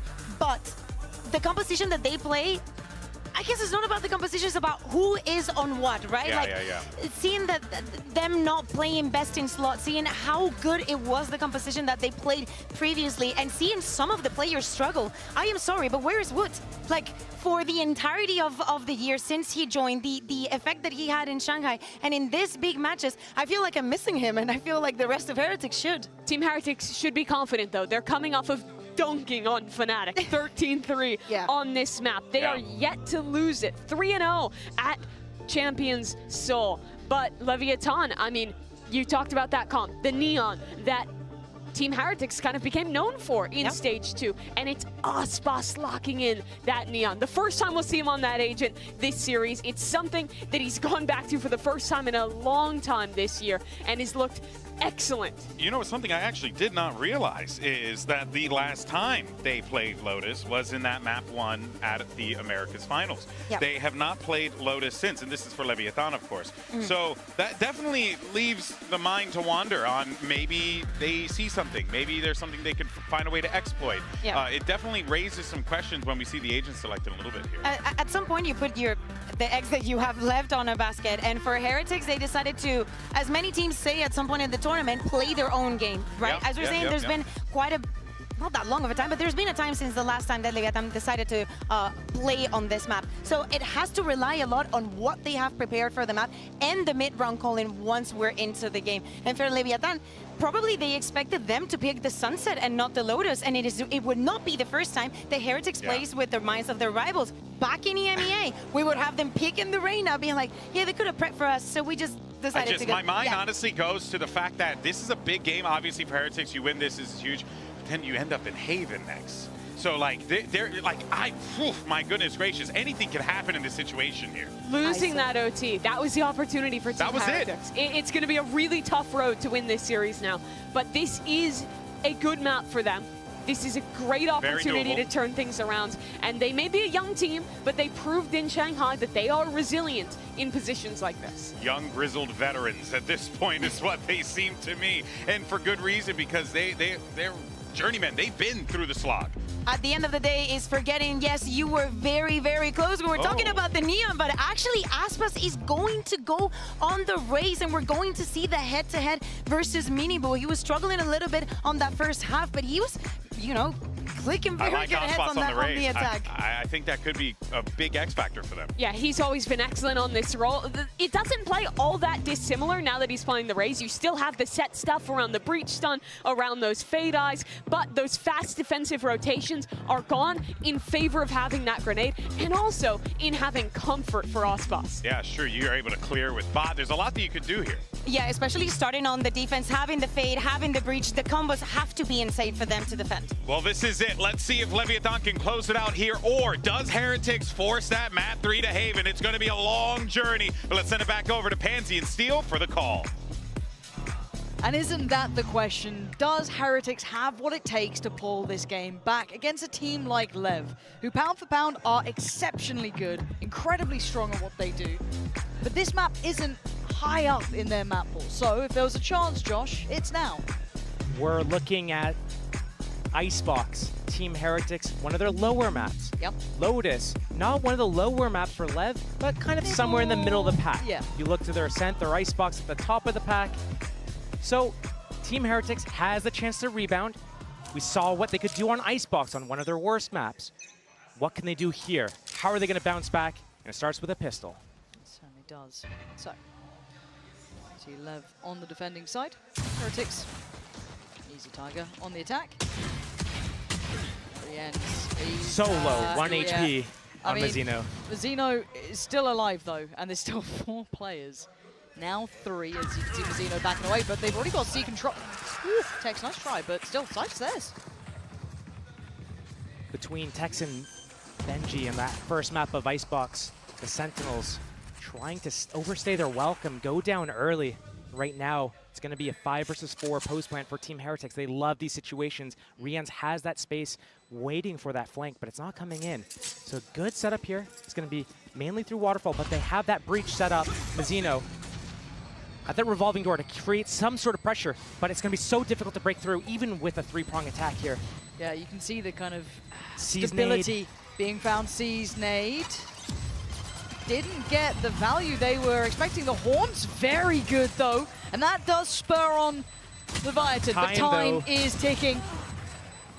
And there's just so many bodies in their way. There's not enough time for Aspas to do this. A valiant attempt, but Heretics hold firm.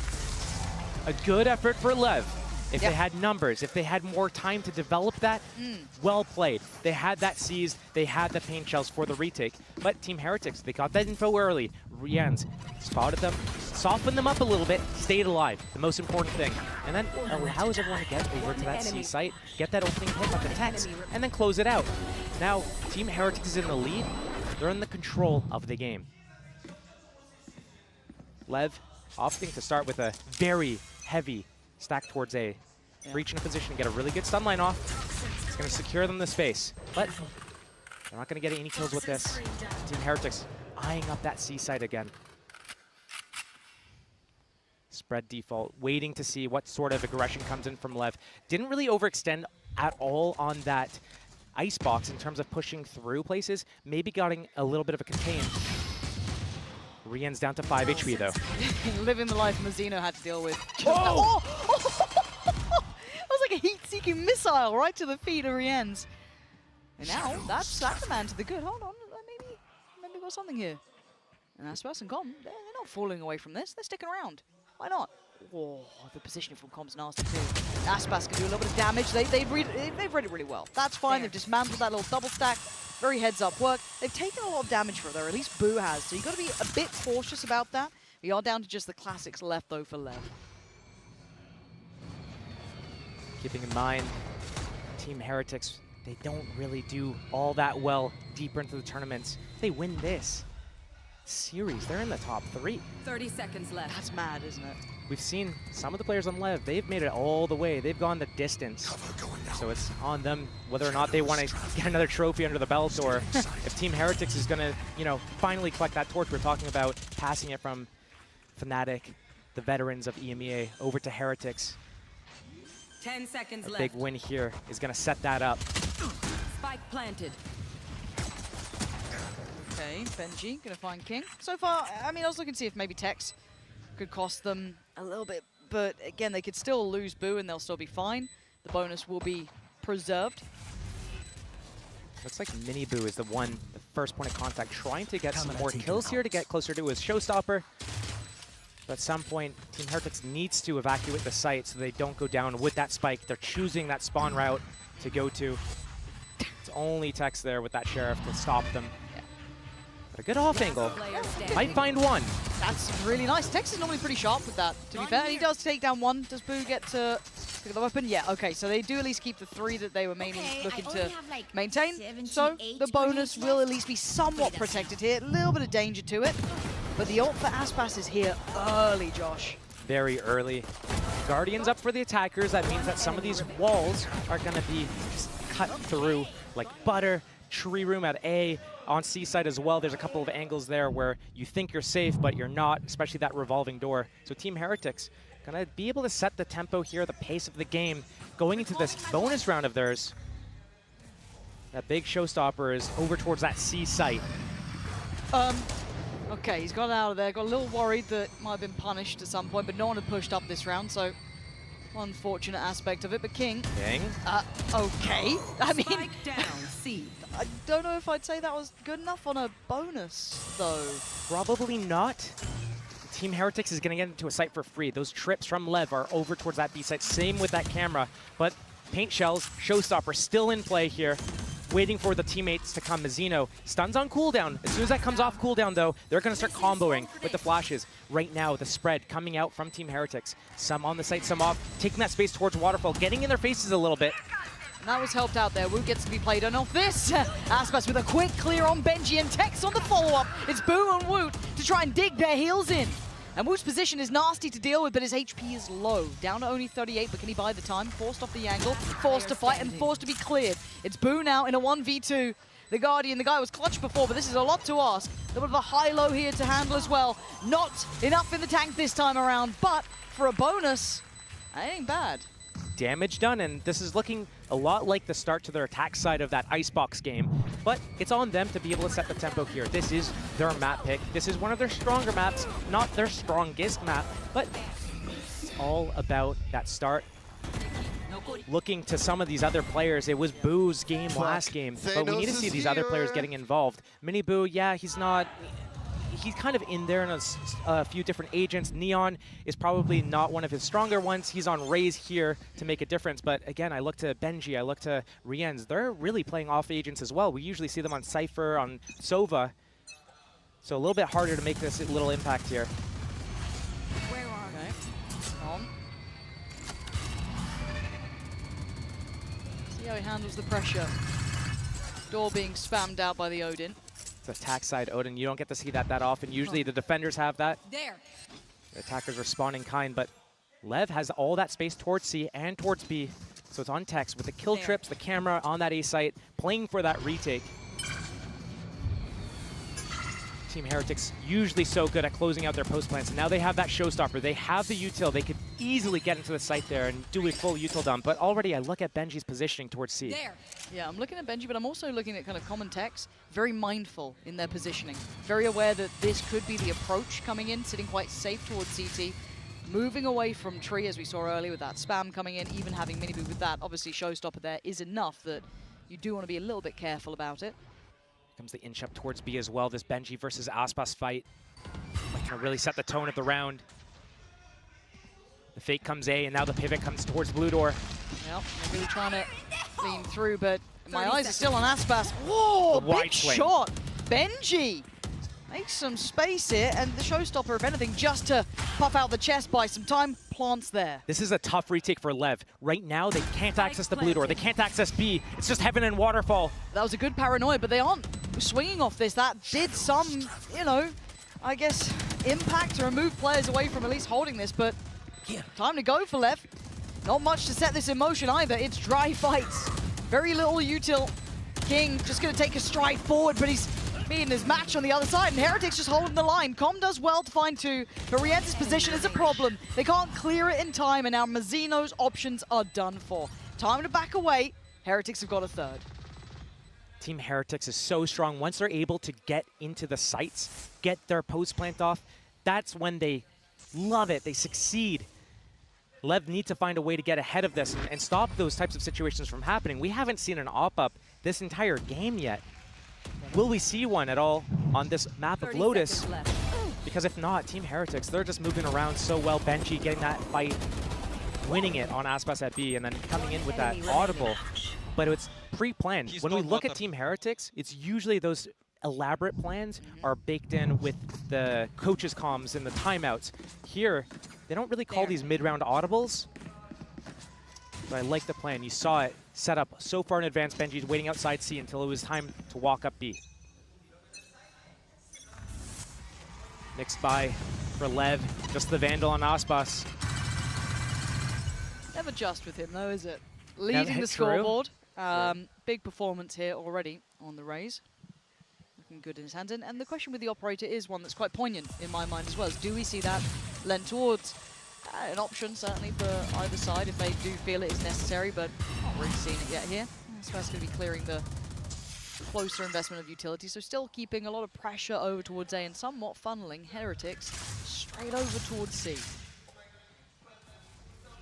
Slowly working the map. Team Heretics wants to find out exactly where everyone is. They're collecting this orb.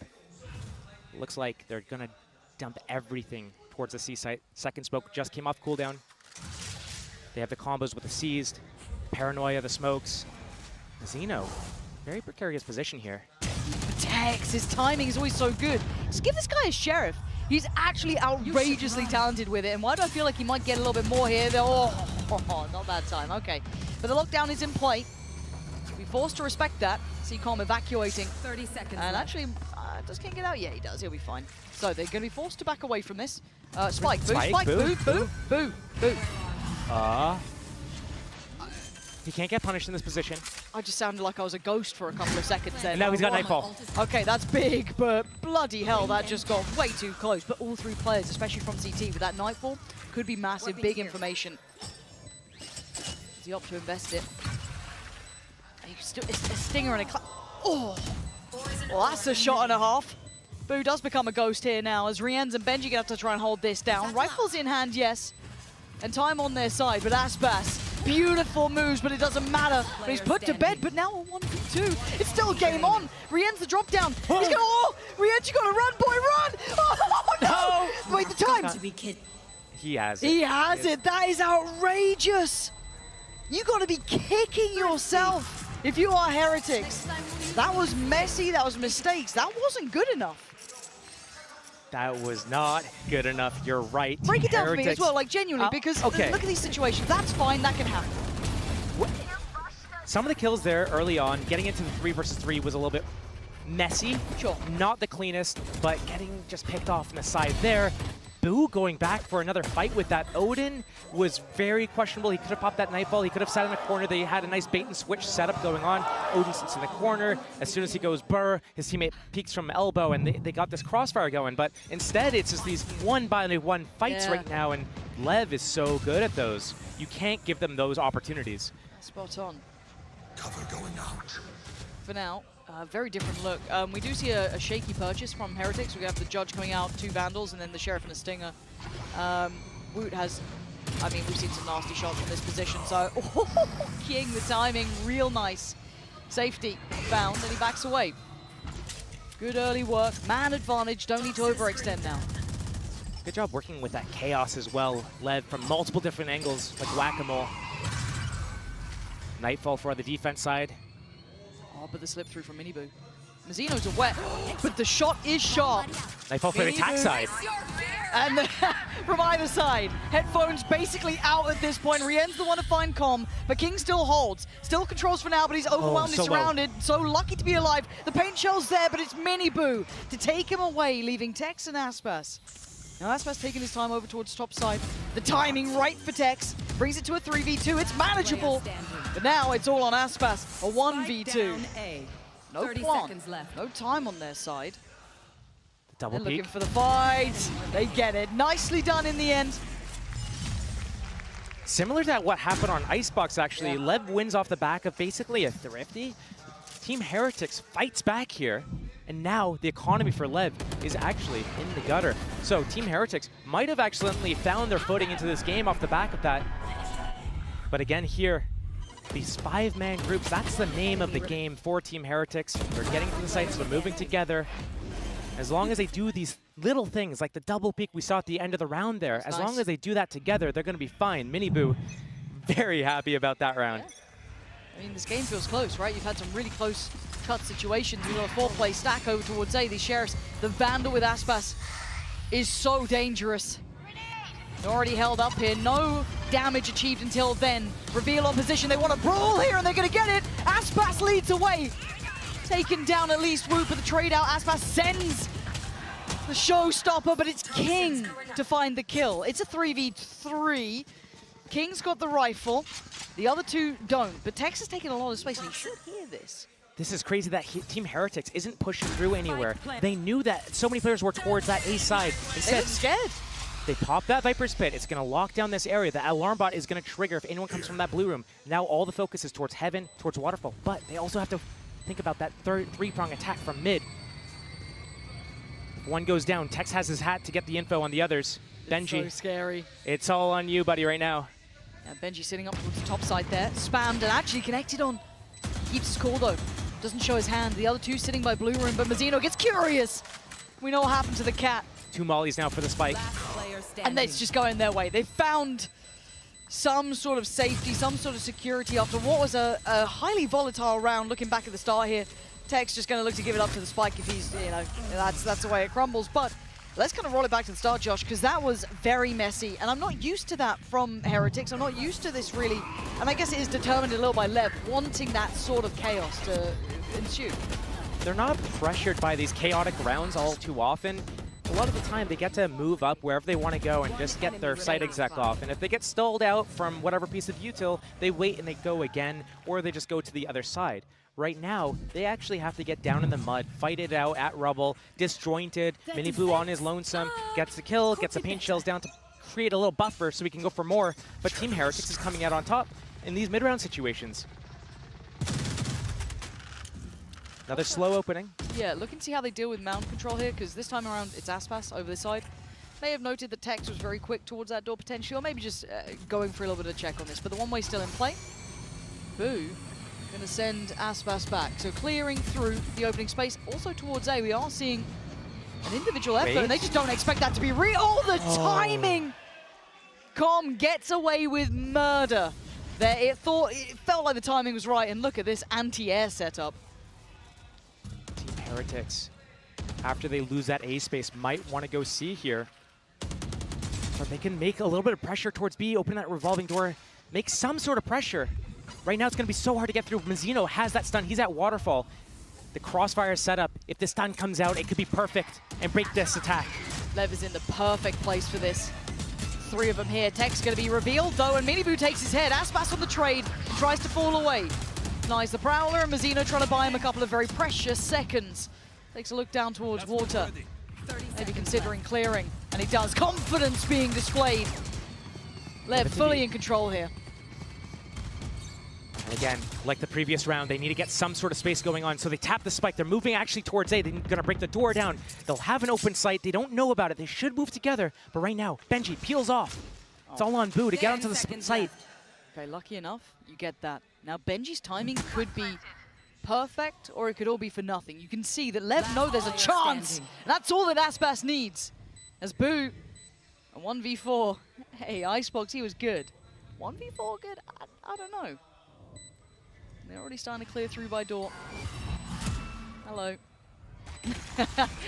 Yeah, you can see where the trouble happens. There's not a chance in hell. Lev really solid there, but it felt like Heretics didn't want to adjust around C. It felt very headstrong on approach, and it was very red at that moment. Again, these rounds are getting really sloppy before Heretics is able to get into the site and get whatever plan they had off. They're getting disrupted. Lev is doing a really good job of getting in front of them. And I'd love at the end of the round there, the fundamentals from Lev, understanding it's a 4-on-2, waiting for the push from Benji, trying to equalize, isolate a fight, catch someone in the back, moving together after they kill him, make sure that they're not, when they win the round, they're doing it with 3 alive. Right there, they get it with 4 alive. Beautifully played. And Team Heretics, they're still in the lead. I'm looking to see if they can string rounds together, though. Aggression over towards Mound looks like their first put of call. More often than not, they'd like to get cut off by the door, but this time around, you got Tex maybe watching that. So I quite like this adjustment. Benji? Hold on, this is a problem. Benji, oh, the reward is unbelievable.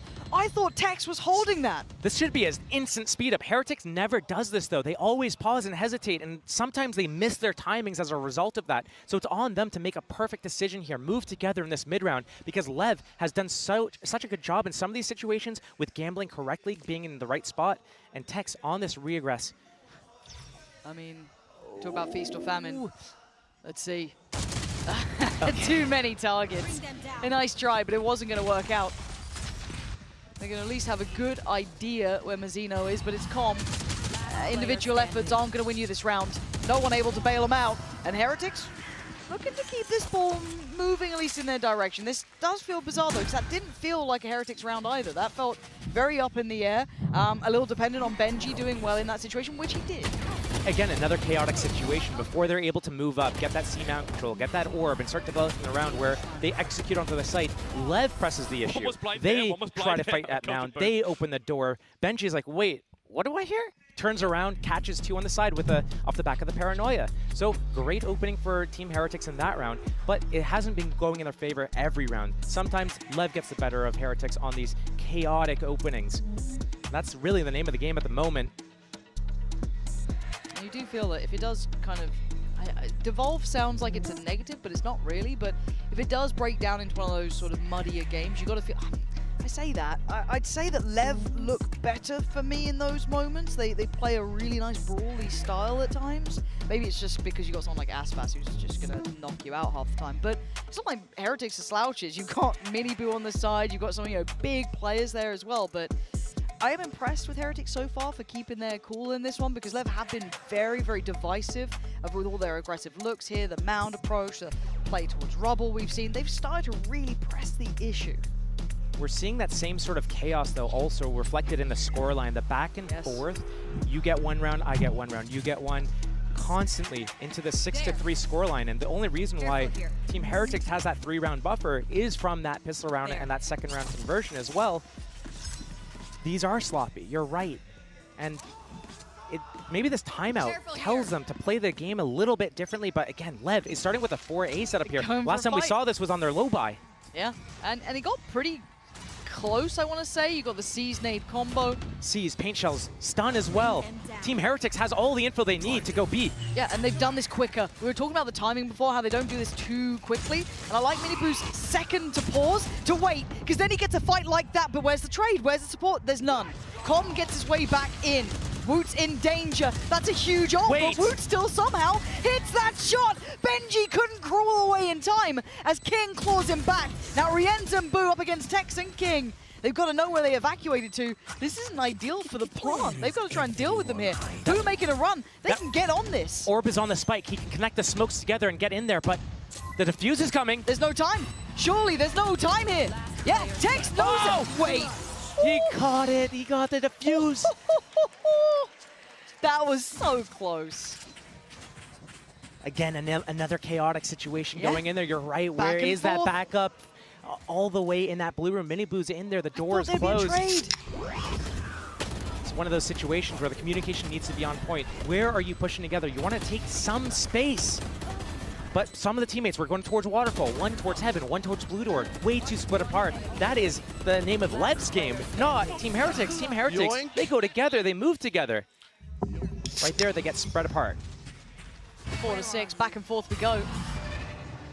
Boo with his ult, Benji, TP with Woot on the other side, one off for Aspas. So that could be huge for him. As it stands, Heretics. Bring them down. Clearing through mound. Close clear on the Prowler. You should run. Keeping it simple. The problem with what's happening right now is this lockdown is pulling everyone from LEV over to C. It's going to be so difficult for Heretics to break through. Nobody's defending A right now. It's a 5-on-5 it's going to be soon. Yeah, re-clear with the Prowler through middle. You can see the LEV are starting to question mark this. And the pause from Heretics is, if anything, adding to the paranoia. But once that smoke fades, Aspas Tex could have a look. Speaking of paranoia, I'm looking at Nightfall. I'm looking at Woot has his ultimate on Omen. A really good combination could be found here. Nightfall on the site, deafening the players. And the flank coming in the back. Right now, Benji set up on that B lurk. But still, Team Heretics running out of time. 40 seconds left. Haven't made a decision where to go. Finally, Calm. He's going to be the only defender towards A right now. Here comes the ult. TP to tree. And he sticks it. It's Calm in the middle, though. This could be huge. If they don't clear this, he's on. Face your fear. Maybe a little bit of trigger discipline could have done him well there. But for now, the carpet's rolled out and the round is more than likely Heretics is here. Tex is still on the Guardian. Aspas unable to get towards that ult. That could have been very valuable. But for now, they found stability in a very late rotate there. Maybe taking back some of the tempo of this game. Taking away that chaotic element. 2 versus 5. It's going to be a save. The chaotic element out of the equation right there. Heretics pumped the brakes.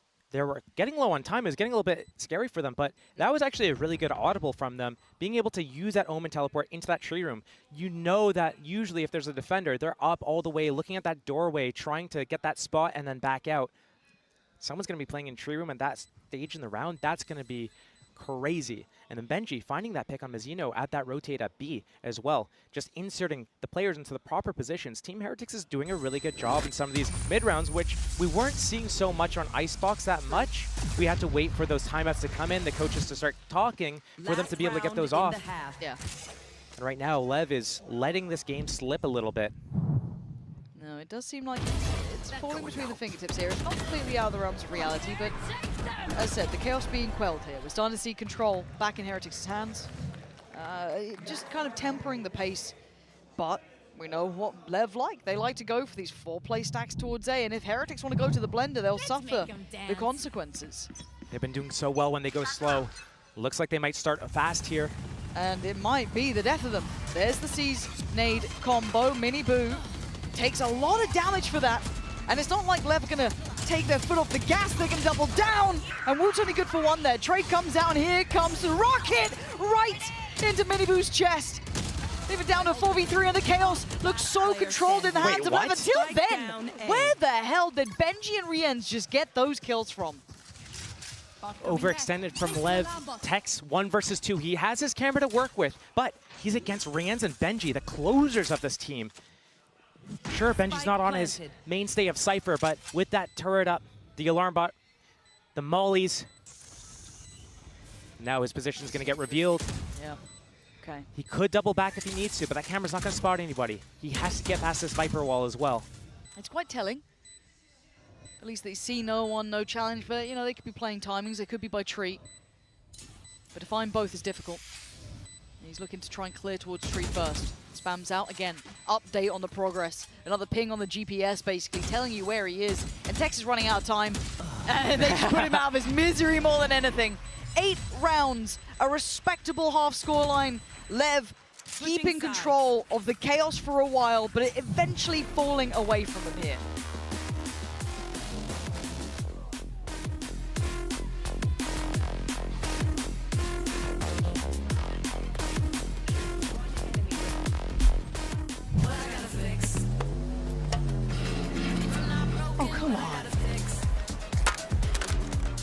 Trade in any phone in any condition guaranteed and get $800 off the new Galaxy Z Fold 6. Only on Verizon.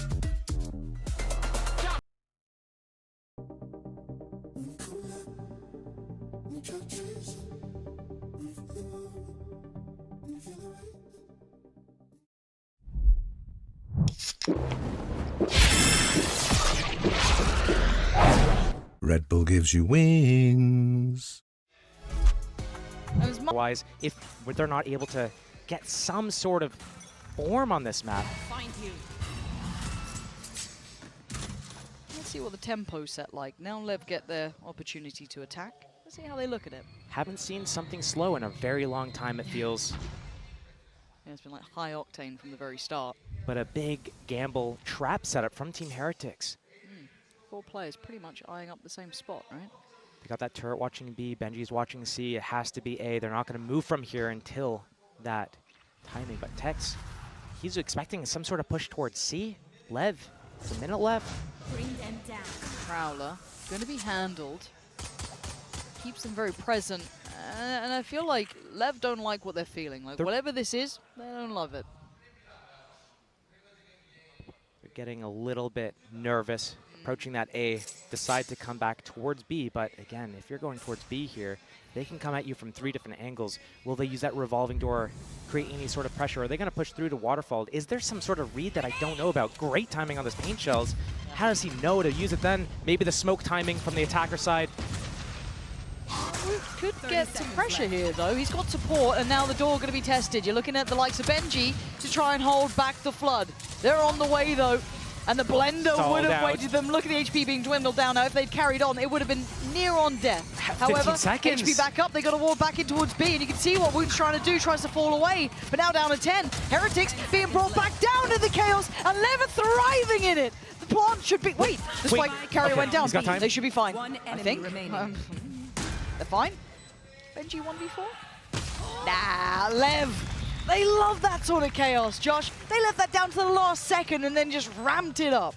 That was getting so scary. 18 seconds left. The Viper Orb timing coming up. That Killjoy Molly on top of it can't break through. But Team Heretics, they're running 2 players through Waterfall there. They can't get back and stop this plant. It's behind cover. It's all on Woot. He can't get away. Lev, get that pistol. That's my and entry breach. Let's go. That's a smile. again, we have a game on our hands. And we're seeing them alive again.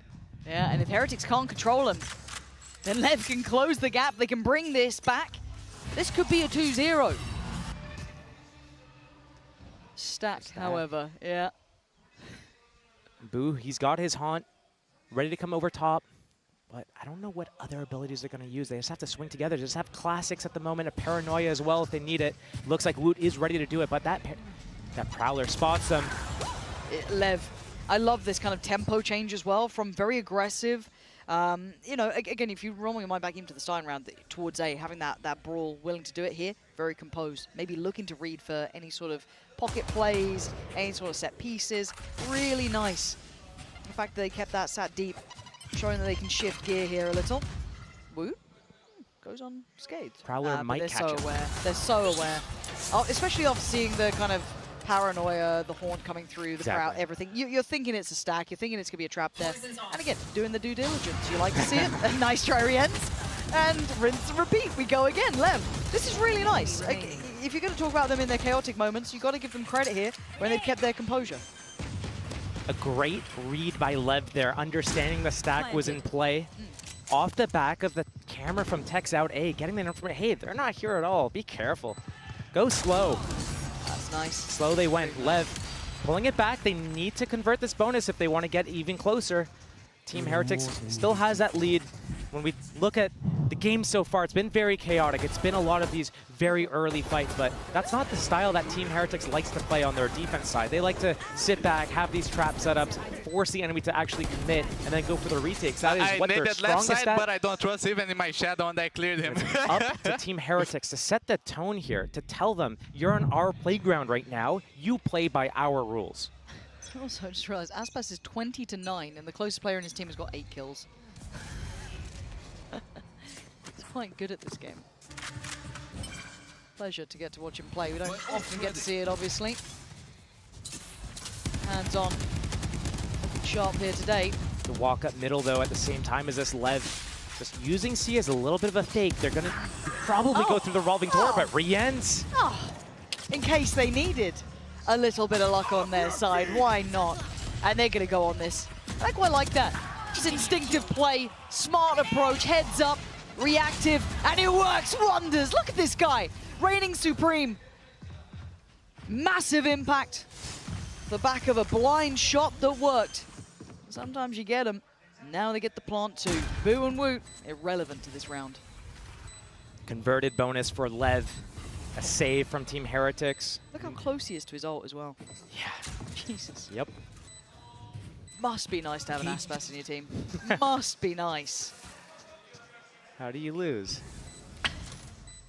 But they weren't losing all that often until, you know, was it Trace happened? They're doing pretty good. True. Right now, though, Lev showing why they're veterans.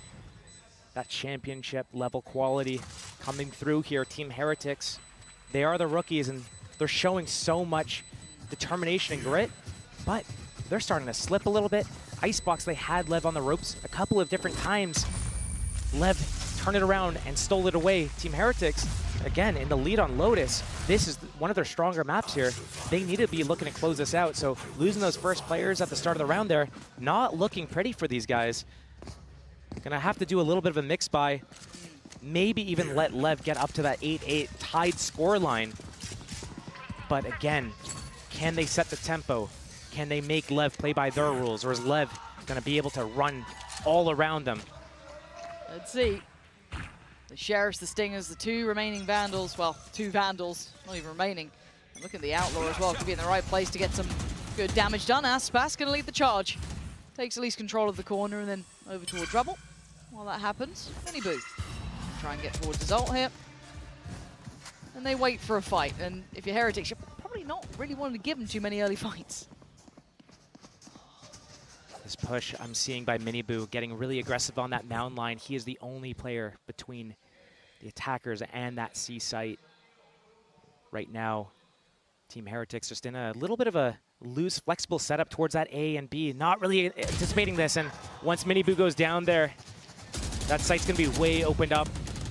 And LEV looking to kick up the pace and take this off the back of that kill on this player. So extended forwards, and already in the site is Aspas. He took a little bit of damage, but Omen teleport to get in here as well. And Team Heretics, they're fighting. They're trying to fight in the chaos. But you can't play against these guys like this. They were made for this sort of chaos. Looking so cool under all that pressure, and it's dwindling. There needs to be a timeout for Heretics because Leviathan have turned up in this half. Sharp as hell. A scary prospect. And Aspas is all locked in, ready to go. Scoreline will be back. All even. Benji, come on. Okay. Oh, what? Are you going to shut me up? I'm down to learn my lesson, Benji. But how are you going to find the last two? Because suddenly they thought the round was done. Brought back to attention. Vandal in hand. He's running low on time and he knows it. 5 seconds, or not 5 seconds, 5 bullets now, down to 3. Valiant attempt. So close. Damn nice attempt. You got to give credit where it's due. He tried damn hard for that one. But 8 apiece, Josh. Surely there's a timeout for Heretics now. I would be inclined to agree. They still have theirs. They had such control of that first half. Smiling, happy. They know they're in control. The body language of LEV in previous matches as well hasn't looked this good. It's been not happy, tense, not smiling, tense. Yeah, you can feel it in the air, in the room.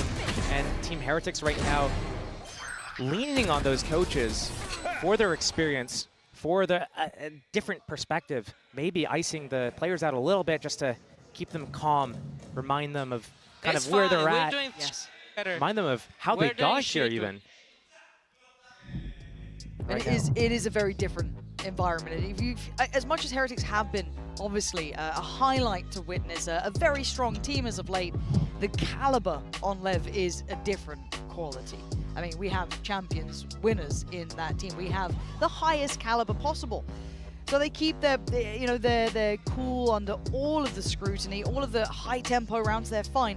And you've got Aspas having a nutty game, right? And on the other side, I don't think anyone's slouching from Heretics, but what are you meant to do when Aspas is up on 23-10?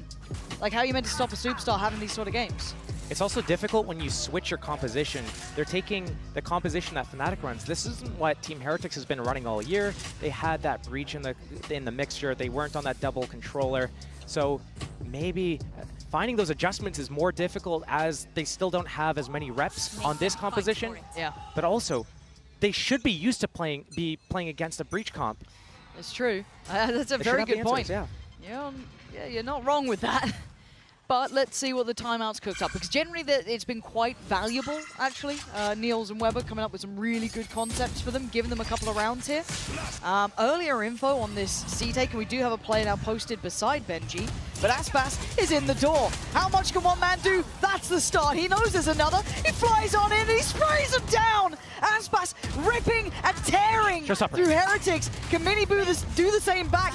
Not right now. Has to peel away, but at least does some damage.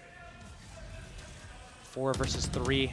Spike's still not planted, and Team Heretics inching up, looking like they want to take this fight early, but the stun's going to force them off. The plant's going to go down. Miniboo, can he spam it? They're trying. The firing squad didn't land. Mazzino lives. Closing the gap. And actually a TP towards site. Good crossfire. He's got the paranoia. He's got the smoke in too, but they've got 4 players here ready, posted on the site itself. They have no idea about this. They may know about 1 or 2. Good paranoia could be everything. That's fantastic, but can they do the damage? The answer is absolutely and resoundingly no. Leviathan still in charge, taking another round into their hands. And a beautiful post plant as well from Team LEV. The way that they all sat around that elbow area. Calm had his horn in his hand, ready for that. They knew, okay, there's going to be a smoke, there's going to be a paranoia. They're going to come in with this, and then I'm going to use that horn. Even if you guys get paranoia, guess what? You're going to be able to see them. I'm going to scan them. So great composure there at the site, playing together side by side. Shout out to the replay team and shout out to you for noticing that. Love that. Got a little lost in the sauce, but even Aspas happy with it.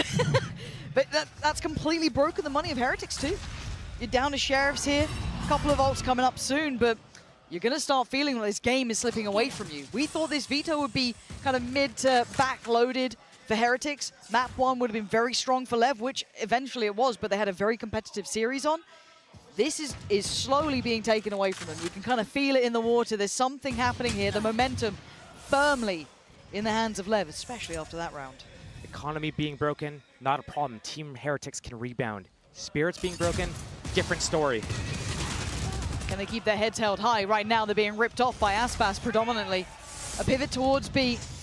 Tex holding to try and catch any stragglers making it through on the rotation. Nice. Oh, and clean from Tex. Boom, woot.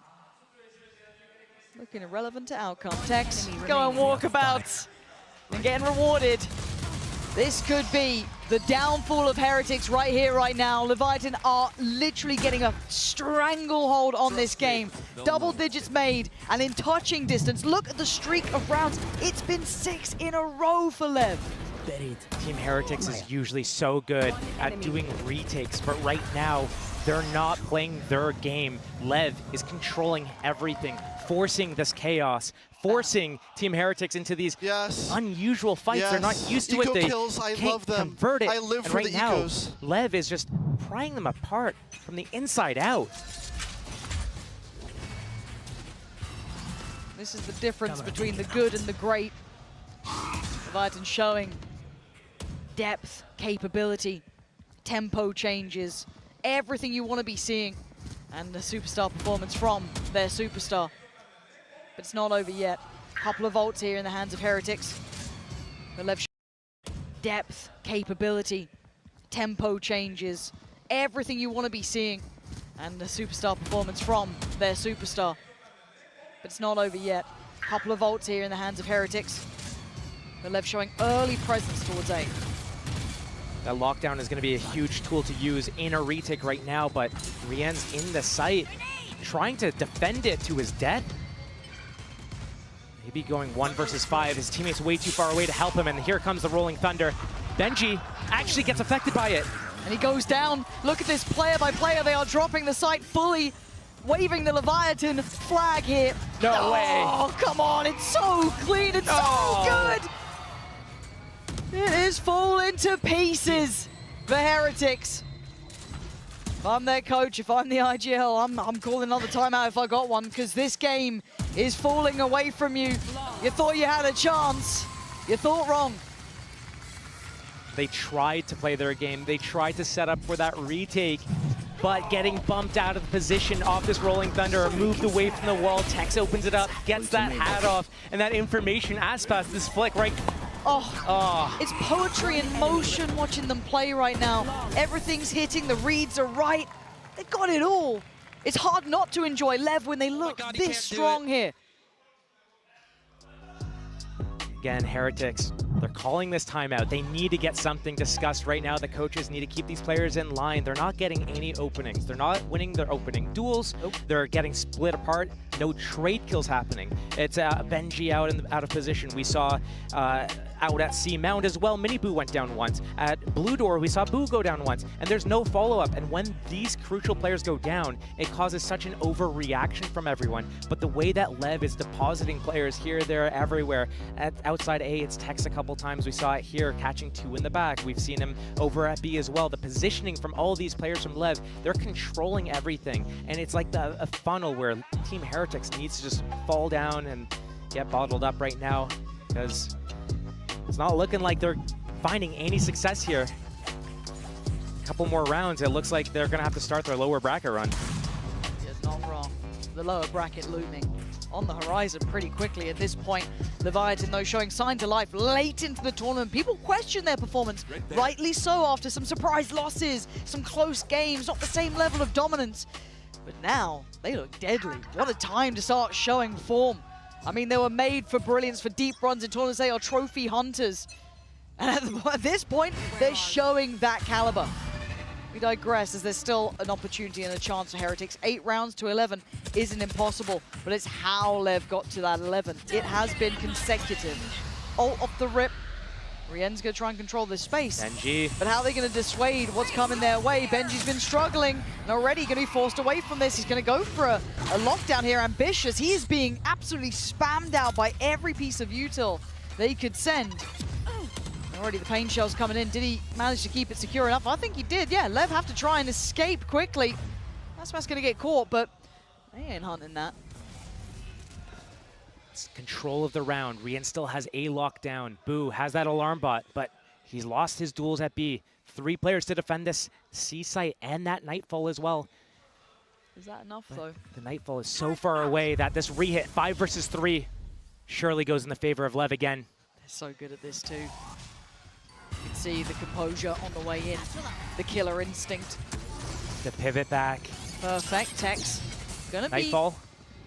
It's gonna be a 5-man. 30 seconds left. Oh, the knife. Boo, you gonna go for it? Waiting, maybe? Waiting for his team. Spike planted. Wait too long, we'll find out now. No, he reveals almost everything, barring 1. They should have got at least 4 on that, and now they gotta go. Tex under scrutiny, Mini Boo removes. It's Benji on the follow-up, but now Heretics hammering it home, finally digging into this one, and King is killed. Heretics still in the game.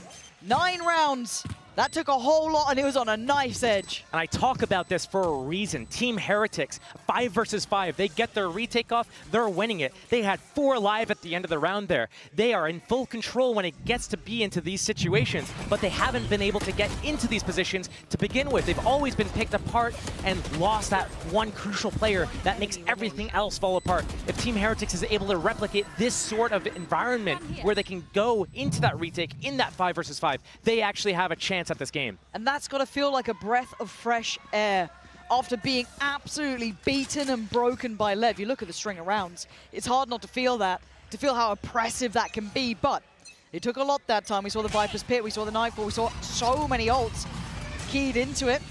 Maybe a fight over towards A early on as well. Do we see much damage from the Pain Shell? Not particularly. Both sides get to keep their lives here, but the firing squad from LEV has rounds to play with. They can be a little confident. They can take a risk or 2. How does Boo keep his life here? This bait needs to be perfect. Camera spots him, he backs away. Keeps his life, 5 on 5 still. Good timing for Boo there. As said, highly volatile in these scenarios. Tex has that op up on the attack side, looking to see if there's any jiggle or jump spot from any of the defending players here to get a little bit of information, curiosity, but they don't know. That C mound has that alarm bot, has the player behind that tall box. Ooh, operator, yeah. First time really seeing this coming out to play. A little bit of a switch up here in round 21. And Heretics waiting. Tex wants this, waiting for someone to slip up. 40 seconds.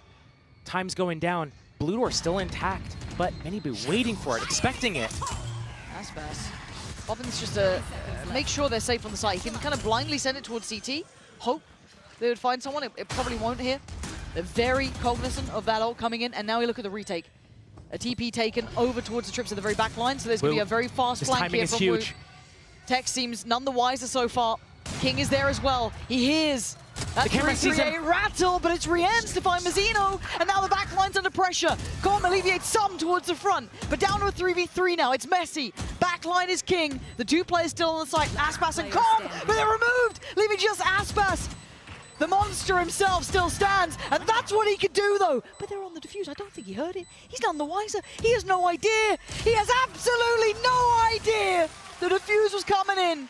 And Heretics stretched the game out to 10. The haunt comes down. He shoots at the same time that spike gets tapped. The defuse starts coming in. He hasn't heard it. He's none the wiser. LEV, they call a timeout here because what's happening? 2 rounds in a row. Is this the start of the comeback for Team Heretics right now? Twice in a row, they get this 5 versus 5 retake situation, and they clean up so well.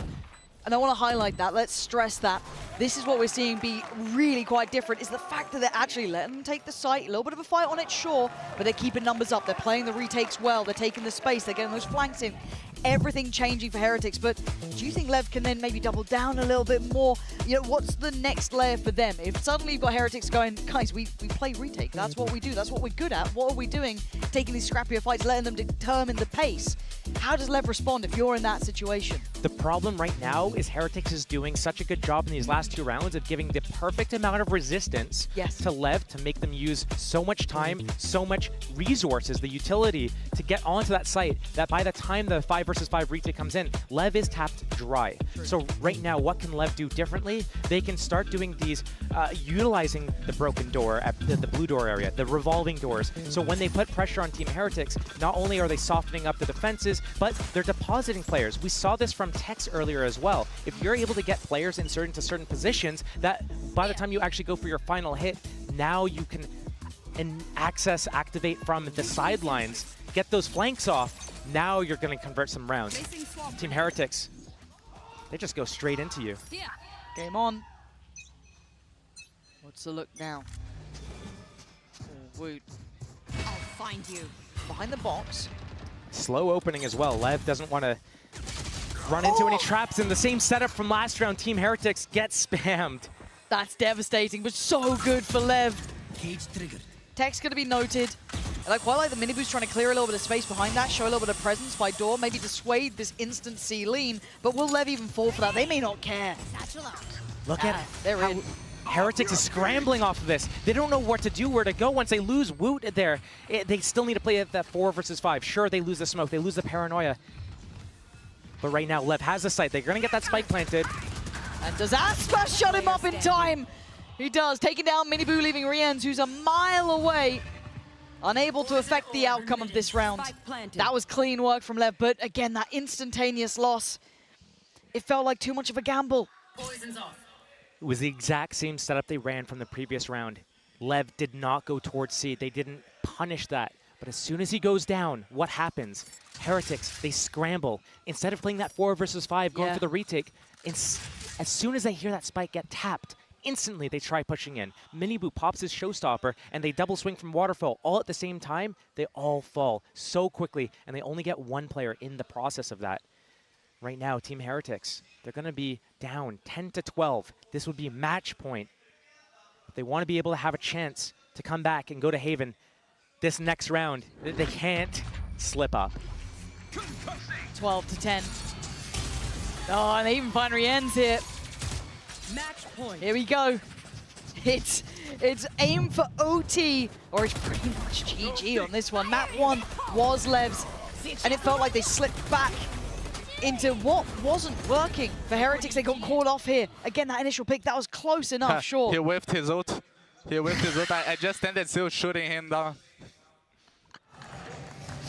I guess that's what you gotta do, just stand still. Easy, 29 for that man. They can't see you if you stand still. True, but we again, gotta stay focused on this because it's a shoddy buy coming out from Heretics, Stingers, Bulldogs. It ain't pretty. This is not what you wanted to make a stake to staying in that upper side of this tournament. TP there for King. And an early look towards that C side of the map. 2-1-2 spread from Team Heretics as well. We've seen this a couple times from them. It's all on LEV right now. No ultimates in play for the attackers. But still, if they lose this round, there's another one. So building that ultimate towards one of these players could be important.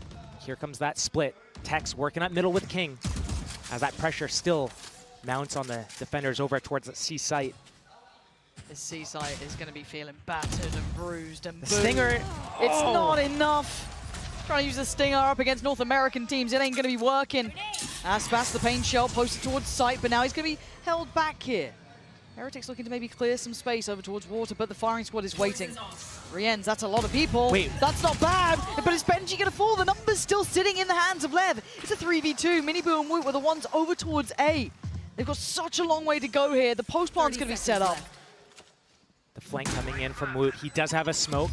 He does have paranoia, but they're spread apart. They need to win their isolated duels. LEV, they're such close together. They're ready to trade. They're ready to move together and pivot.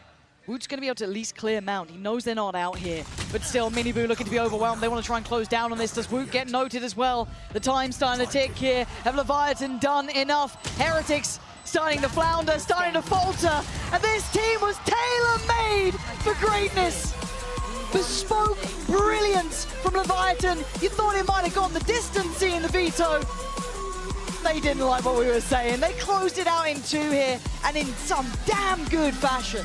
There were some moments there where LEV was looking so good, but we also saw their low points, and as they go deeper in this tournament, they're securing that top 3 finish, and it's going to mean so much for some of their previous finalists or champions. But still a little bit to clean up around the edges here. Heretics pushing them to the limits. A 2-0 victory, though, for the side of LEV.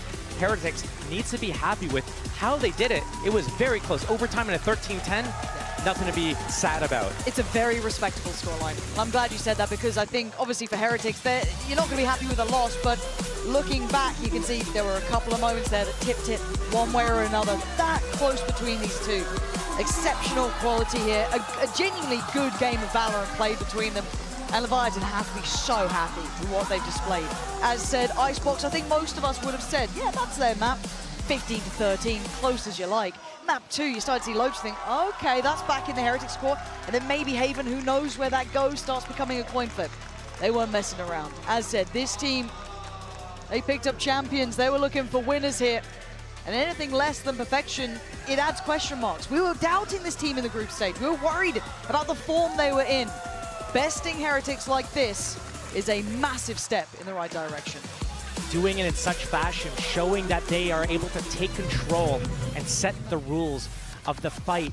Being able to make Heretics go away from their game plan, and they really made it look like Heretics have not seen this map before. Remember, Lotus is one of their best maps for the side of Team Heretics, and they didn't get to run their game plan at all. They looked like they had completely lost their identity. Which is impressive. To do that to a team like Heretics, who have been on the upswing, refreshed, revitalized, looking deadly. They looked solid so far, a couple of 2-1 series, but they closed out well. However, LEV today looked in high form. This team looks like they're potentially dangerous as hell to see at the very least. We're seeing some of these teams really elevate here in the later parts of these tournaments. Aspas with an absolute belter as well on map 2. Beautiful to witness, but it's not over for Heretics, of course. The journey continues, but it becomes far more precarious. However, rather than sticking with us, let's hand it on down to the Verizon post-match interview with King. Hello everyone, I'm joined by Leviathan's King. Congratulations, King! Woohoo! Thank you. 네, 레비아탄 킹 선수와의 인터뷰 만나보겠습니다. 오늘 첫 맵부터 연장을 가져가며 아주 화끈한 헤레틱스와의 첫 만남을 가졌는데 오늘 무패 헤레틱스를 꺾은 소감부터 묻도록 하겠습니다.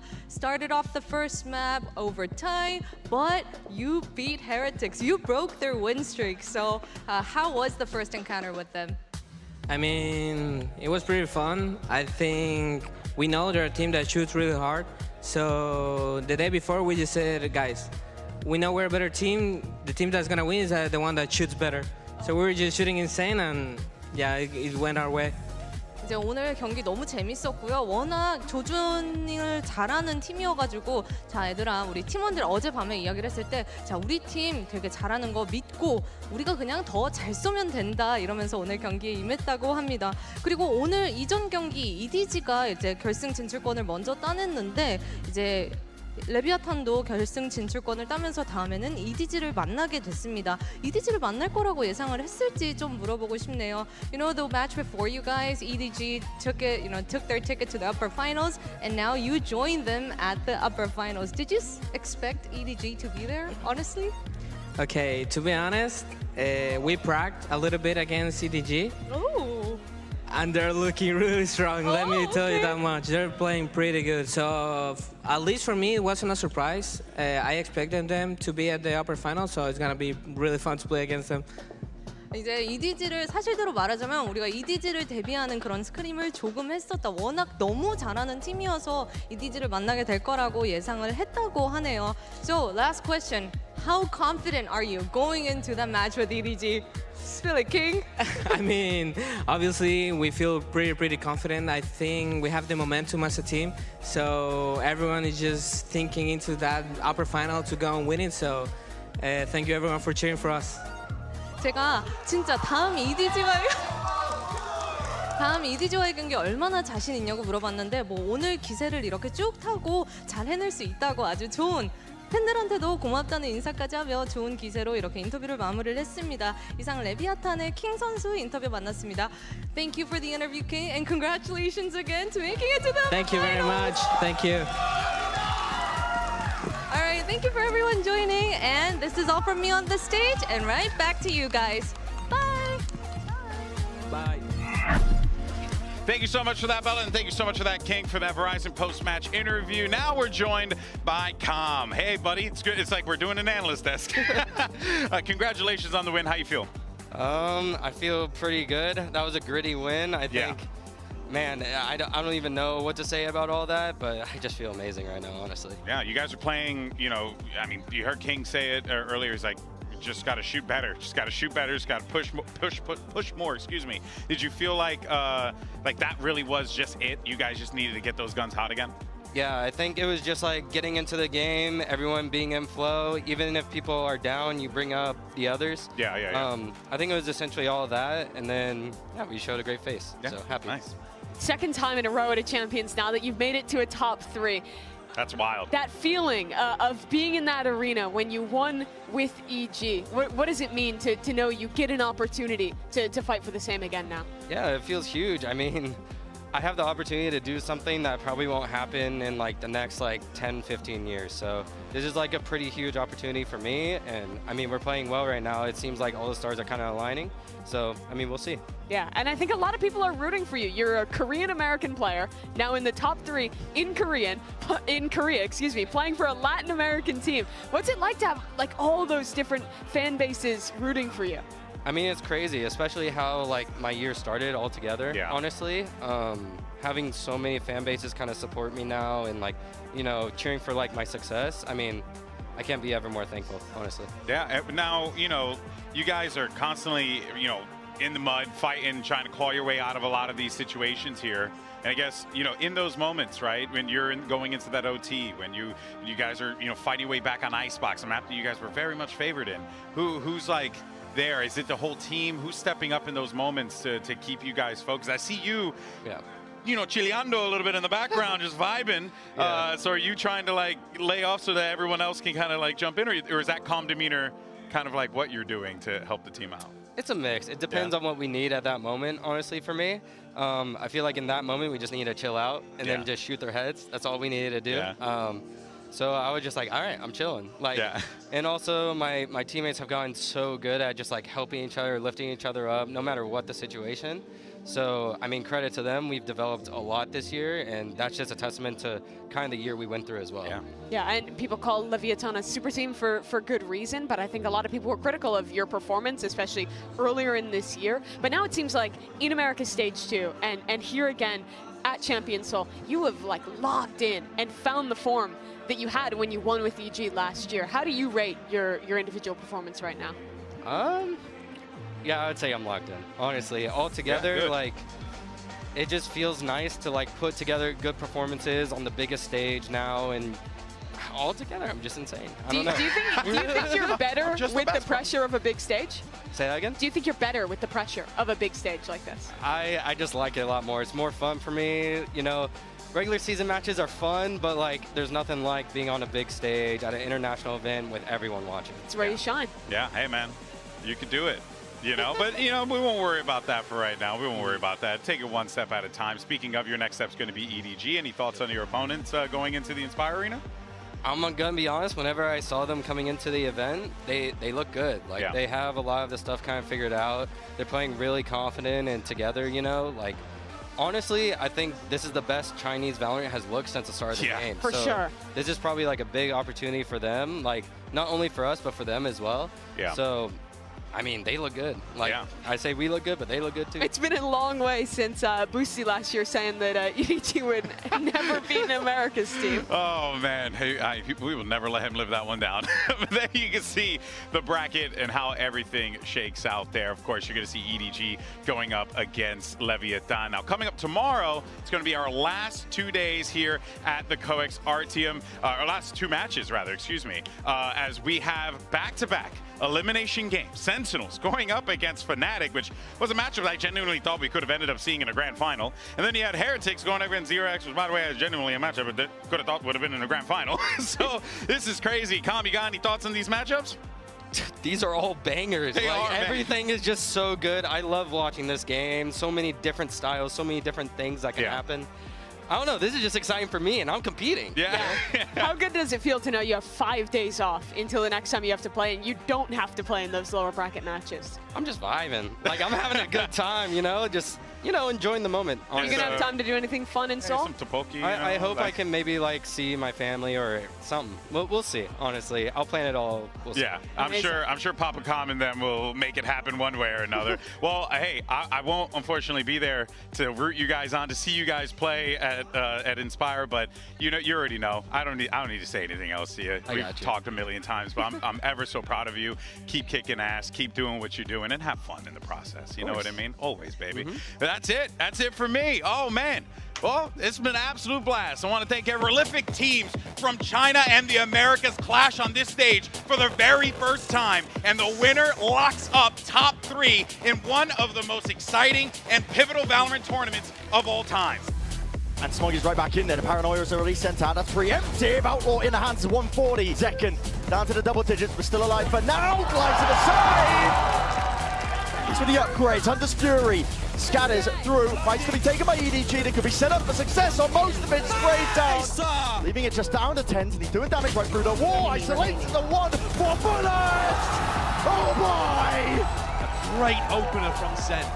A squad that are just getting scarier and scarier. Satchel to save the day, and Sassy.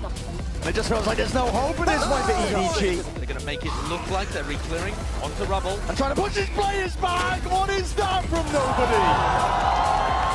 On to the back of the side here, but as the smokes dissipate, Smoggy! EDG will not be denied a chance for greatness. Second, slowing up, he takes our first point, and precision! They were after Shanghai, and then for Leviathan, they're here to try and push further and further. He's barely breathing. Boost trying to do some work, but it's Tex holding this down. Beautiful for Tex. Is there a way to divide? Oh, he's starting to conquer. 10 seconds, pops the ult. A quick turn, he knows where he is. What does Boo do? He clutched the ball, and he's done it again. Benji with a good trade, brings it back to a 4 apiece, but Aspas can only do so much. Time, we're down to 12 seconds. He's seen both, he's seen both. Boo can't do it this time. King, a glimpse of what it would be like, snatched away. Lev, maintain composure, resilience, and show that pedigree here.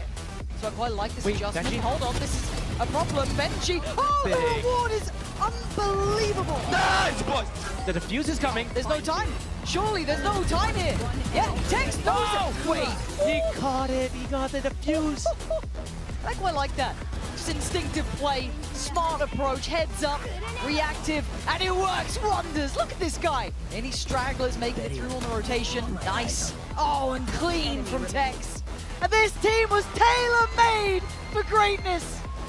Bespoke brilliance from Leviathan. You thought it might have gone the distance seeing the veto.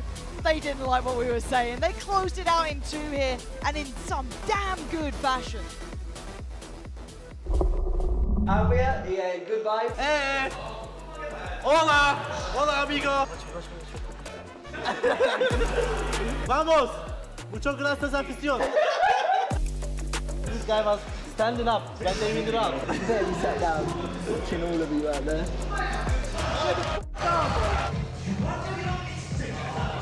Wait, let me think. Here we have a wild Althea about to do an interview for the Chinese broadcast. Ain't that right?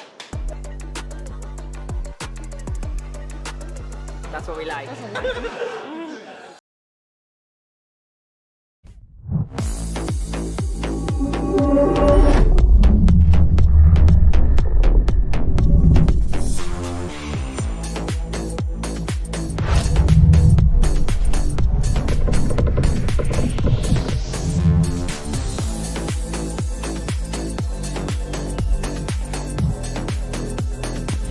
welcome back once again to Champions Seoul Playoffs. I'm your host, Instagram here, once again with Mimi and Kakuka as we look ahead to another elimination match. Things does not get easier from here.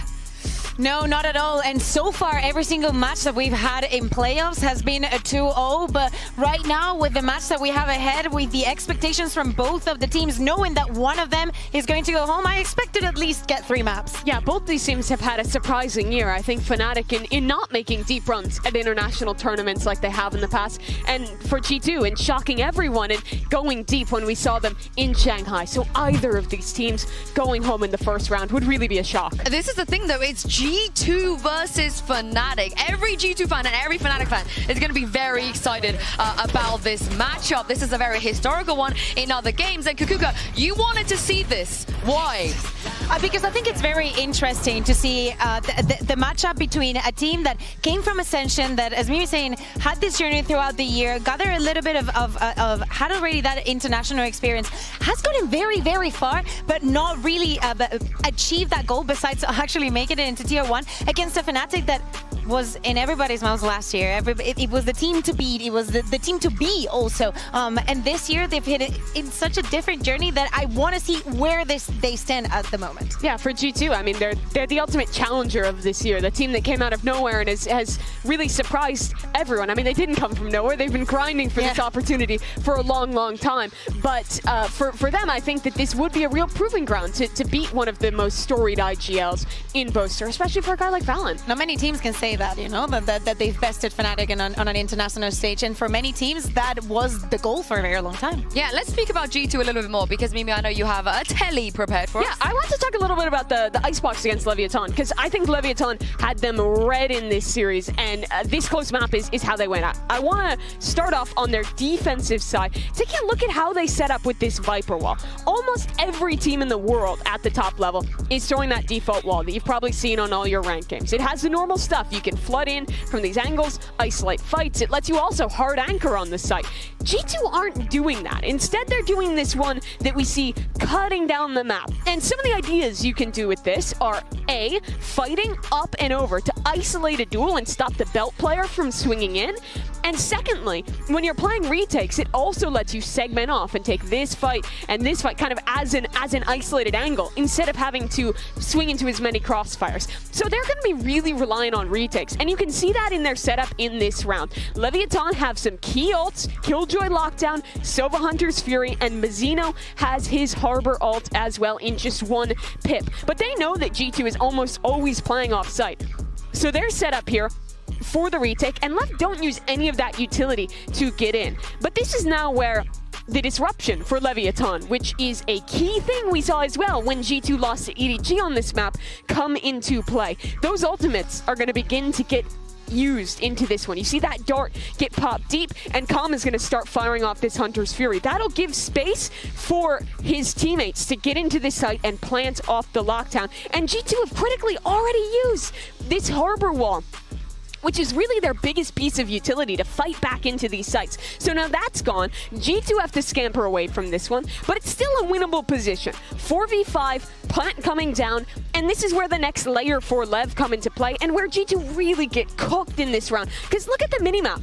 Instead of falling back, every player on this team, except for Calm, is fighting in and taking these deep duels. They're not going to let G2 play those set retakes that they look so structured on, and instead are just going to brawl out and win this one through. I think G2 had a real problem with an over-reliance on the retakes in this map. And once their initial strategies got disrupted and some of those LEV individuals stepped up and had big rounds like we saw here, that map slipped away, and then it was a tough map too to lose that series and now have to go down to this lower bracket. I think that LEV did a very good job of putting G2 in the one situation that they didn't want to be in. There were so many rounds on their attack where we would see G2 players dying where they shouldn't be dying, taking fights that should never be taken. And for example, in that round, that Viper wall, it also conditions you. It gives you a very big spot where you can plant it on that right side. Okay, that is yours. You want to plant there, but LEV was smart enough enough to know, yeah, I'm going to take the space that you think it's yours, and I'm going to play in that space against you. And that is what disrupts G2 so much. But surely none of this is going to be an issue for either of these teams, because Fnatic have just been taking away the Icebox. Absolutely, but I do think it is a bigger issue that we also saw on the Abyss of G2 sometimes having kind of an over-reliance on what their big game plan is. On Abyss, I think they were very reliant on the post plans, and Lev's Harbor comp on the retake cooked them. And Fnatic is also a really good team at those Abyss retakes. But again, are we going to see Abyss as well?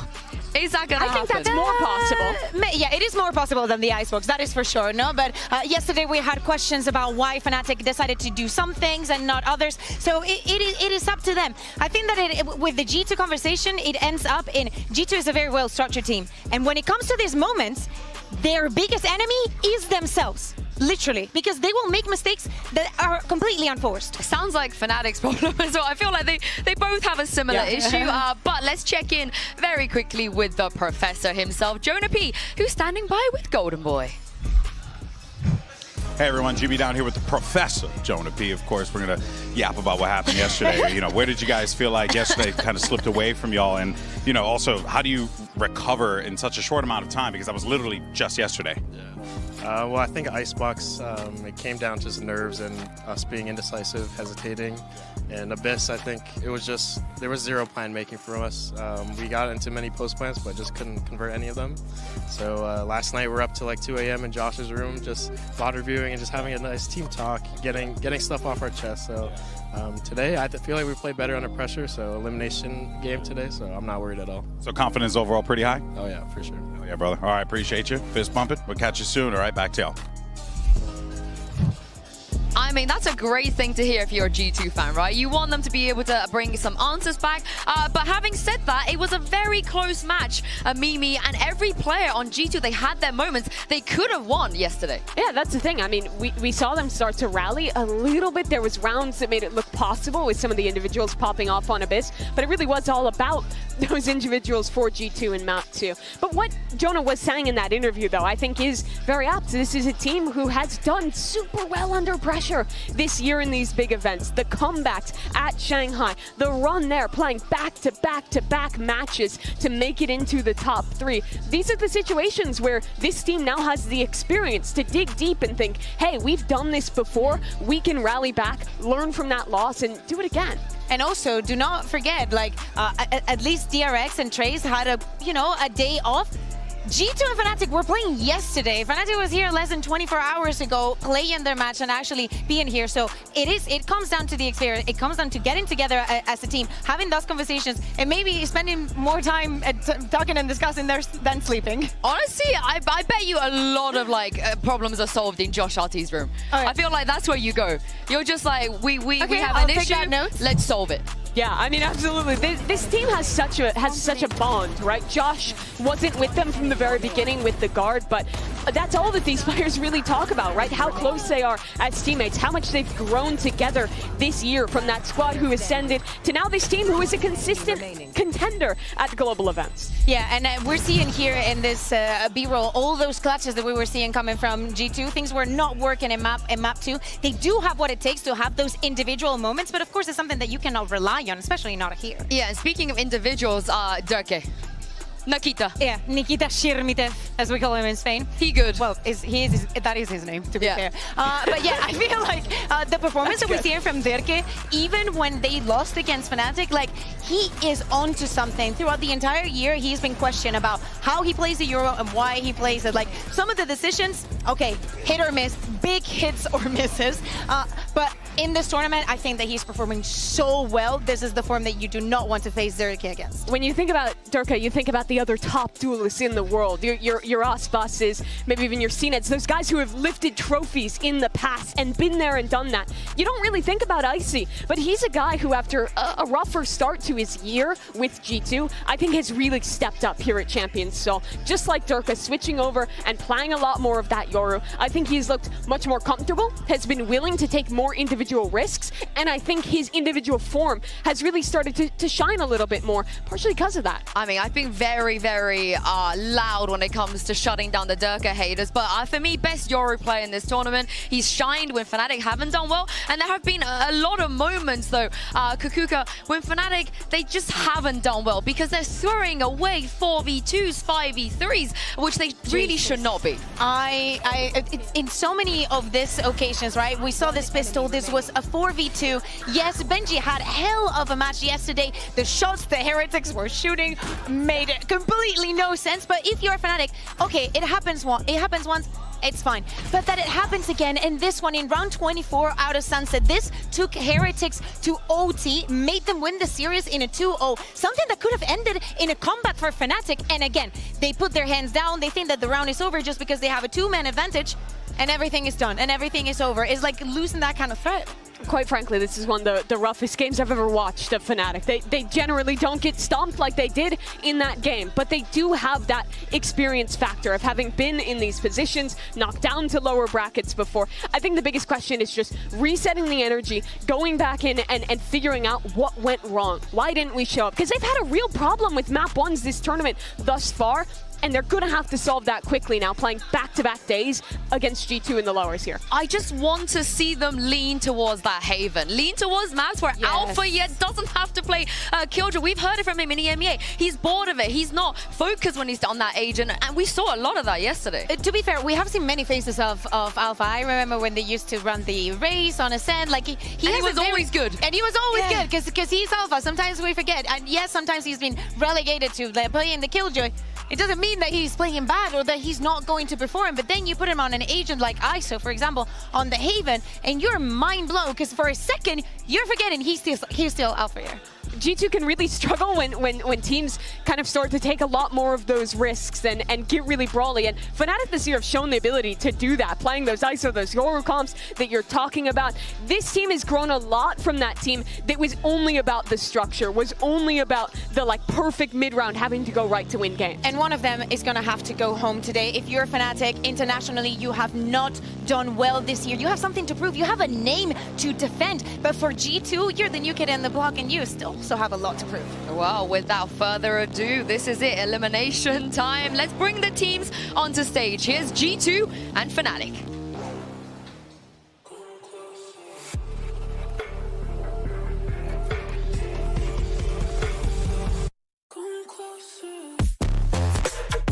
Fnatic.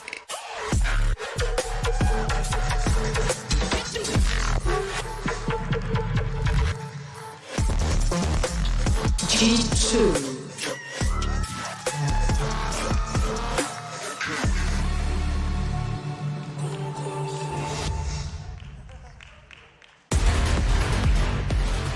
Oh boy, this matchup has the potential to become one of the all-time classics. But this is the lower bracket. There is no room for mistakes when elimination is on the line. And look, they've gone with the Haven. They did it. I mean, I absolutely love it. Yesterday, we thought that maybe this was the solution, and we will get a response very, very quickly. But on the other side, I know, and I think everybody knows, that G2 could have expected Fnatic to go back on their steps and actually choose this map. I'm interested to see how G2 is going to play into this one. They switched over recently to a Yoru comp, going back to the Viper that they had played on the past in this map when they were the guard. And honestly, I think it looked really solid. A lot of the mid-rounding they have off of that Viper wall, the conditioning it provides is super good. Lotus is going to be the third one. I'm scared after what we saw yesterday for Fnatic, but Bind being the second one. Fnatic is not a team that changes compositions that very often. Yes, this year there's been some changes, but we saw a change when they came here onto Chance. I don't think they were feeling that comfortable. Maybe they swapped things around. I think that the preparation for both of the teams has to be on point and very on the lines of, yeah, we're just gonna play our game. Yeah, I mean, looking at this as well, if they do keep Alpha on the Gecko, this means for man 1 and 2, he will not play the Killjoy. We should expect him to move over to the ISO and the Gecko on Bind as well. It's a very predictable map pool, but Mimi, it's the map pool that we wanted to see as well. I mean, it's really, really gonna be fun to get to watch this one. I think that Haven has always been a comfort for Fnatic even before this year. This has been one of the maps where I think that Boaster as an IGL really thrives in calling those attack side mid rounds, and that's where VALORANT is going to want to sink his teeth in. You heard in the daily keys, he wants to go out there and beat the best IGLs in the world, and he shows Boaster in that regard. And as we look at this agent select, Fnatic are back to it. I loved watching this comp in EMEA. And we're going to get the Euro head-to-head. I'm very looking forward to this. A lot of doubters on Icy. Now, G2 has not played this map that much often as Fnatic has, and that actually gives them an edge because we know that the preparation for Fnatic is going to be thorough. But if there isn't that many reps on you, there is so much more that you can learn from them. Do not get me wrong, it's not going to be easy, but you know, it's something. Yeah, this is what we want for elimination match. Could be an all-time classic. G2 versus Fnatic. Who better to take us through than your casters is Doug and Baby Bay. Thank you so much, Insu. Yeah, we've been blessed with a banger, and they're always playing out this way when there's elimination on the line. To see these two teams clash for the first time on this stage with everything that's at stake, I mean, it's a gift. Yeah, what a moment in time as well. G2 versus Fnatic, and we're starting off on Haven of all maps. And yeah, the Yoru head-to-head is going to be the shining light for me because Durka has been looking fantastic on Yoru all year long. I mean, in the beginning he struggled a bit, but who struggled most recently is Icy. Yeah, G2 took that win away from EDG, but it was so close. It was 13-11. And Fnatic, they're 6-0 on Haven this year, Doug, ever since it came back into the map pool. Yeah, spotless record. But G2 has decided to take a step into that ring. It's a map that hasn't necessarily been weak for them either. I mean, they've only played it 3 times, but every single one has been close. They've won 2 of them. So it's not like they're slouches on this map necessarily. Yeah, neither of these teams are going to be slouches on any of these maps in the map pool. So evenly matched, it feels like. And it's just quiet across the board right now from G2. A very, very slow approach. They showed top C, broke the camera, but it didn't bait out any rotations from the side of Fnatic. That's a dink on Valen already. If they decide to continue to go B, you've got Durka who's close by, you've got Boaster there with him. Yeah. Members of Fnatic need to be careful from this front B pop from G2. That Yoru flash, it could be so hard to dodge. I think that's why they're playing off of it, and as soon as it goes off, they know they can try to refill it onto the side. Trent back already through, taking care of Boaster, but the trade is timely. It's perfect. Durka's not able to get it. His hero does. 2 kills on the round for him. But they've managed to get the spike down. G2 in these post-play positions found, again, just down to 19 HP. It's just a tap. It's just a threat. Just enough to try to get him out of position. Do they have a flash? Do they have anything? They all just swing out. They all just face. And they're outnumbered. Fnatic will get the pistol. And you're right, the approach from Fnatic in front B, they understood when that Viper orb goes up, they need to be careful, they need to back up. And the flood in, it was almost perfect. Boaster, his paranoia was on point, but he just couldn't connect the shots, and he ended up going down first. But the flood from Hero, the flood from Durka, it was too much for these boys of G2 to handle. And the 4v2, they're not going to throw it this time around. I was going to say something, but I didn't know what to say. Hey. Choosing to stay family friendly is Boaster at the beginning of this. We'll see if that's the case though as the series goes on. I mean, there's both. You think about this matchup between Boaster and Valen. They're such deep competitors, right? Like they're the quintessential fighter. Both of them. And they have such a deep map pool, a deep strat book. And the coaching staff that's behind them as well. I say that as Leaf just takes the head off of Durka. That's a Bulldog gone now from Fnatic. And on a map like this with 3 bomb sites, when you drop a member early like that, you are really spread thin. That's why you see this proactivity on the mini-map from Fnatic. That's a double A long approach. G2, they need to be careful right now because Alfier, if he gets heated up, it's going to be over. Yeah, the terror that can be an ISO. Yeah, he's been superb on it as well. A little bit of tap there, not connecting the shots, but honestly, Jonah P, it was a bit labored. It took a little bit of time, but ultimately does connect. It's a 3v3, but it doesn't feel like a solid one. It doesn't feel like a comfortable one. It just feels inevitable. Alpha gets his 3 as Fnatic at the second. And that's something that I said G2 need to be very wary of. Once he gets on fire, especially towards this A site, you're going to see Alfier taking a lot of swings down short A. And he's going to hit those shots 9 times out of 10, let alone the fact that he got 3 into that round to build towards that ultimate. And yeah, it was costly for Fnatic, but they ended up saving the majority of the guns that they needed. And Alfier, he's popping off already. That first peek that he did, it was a little interesting, a little dicey, but he settled. Over there. Now he's sitting at 3-0 with a Vandal to his name. 3 orbs off of his ultimate.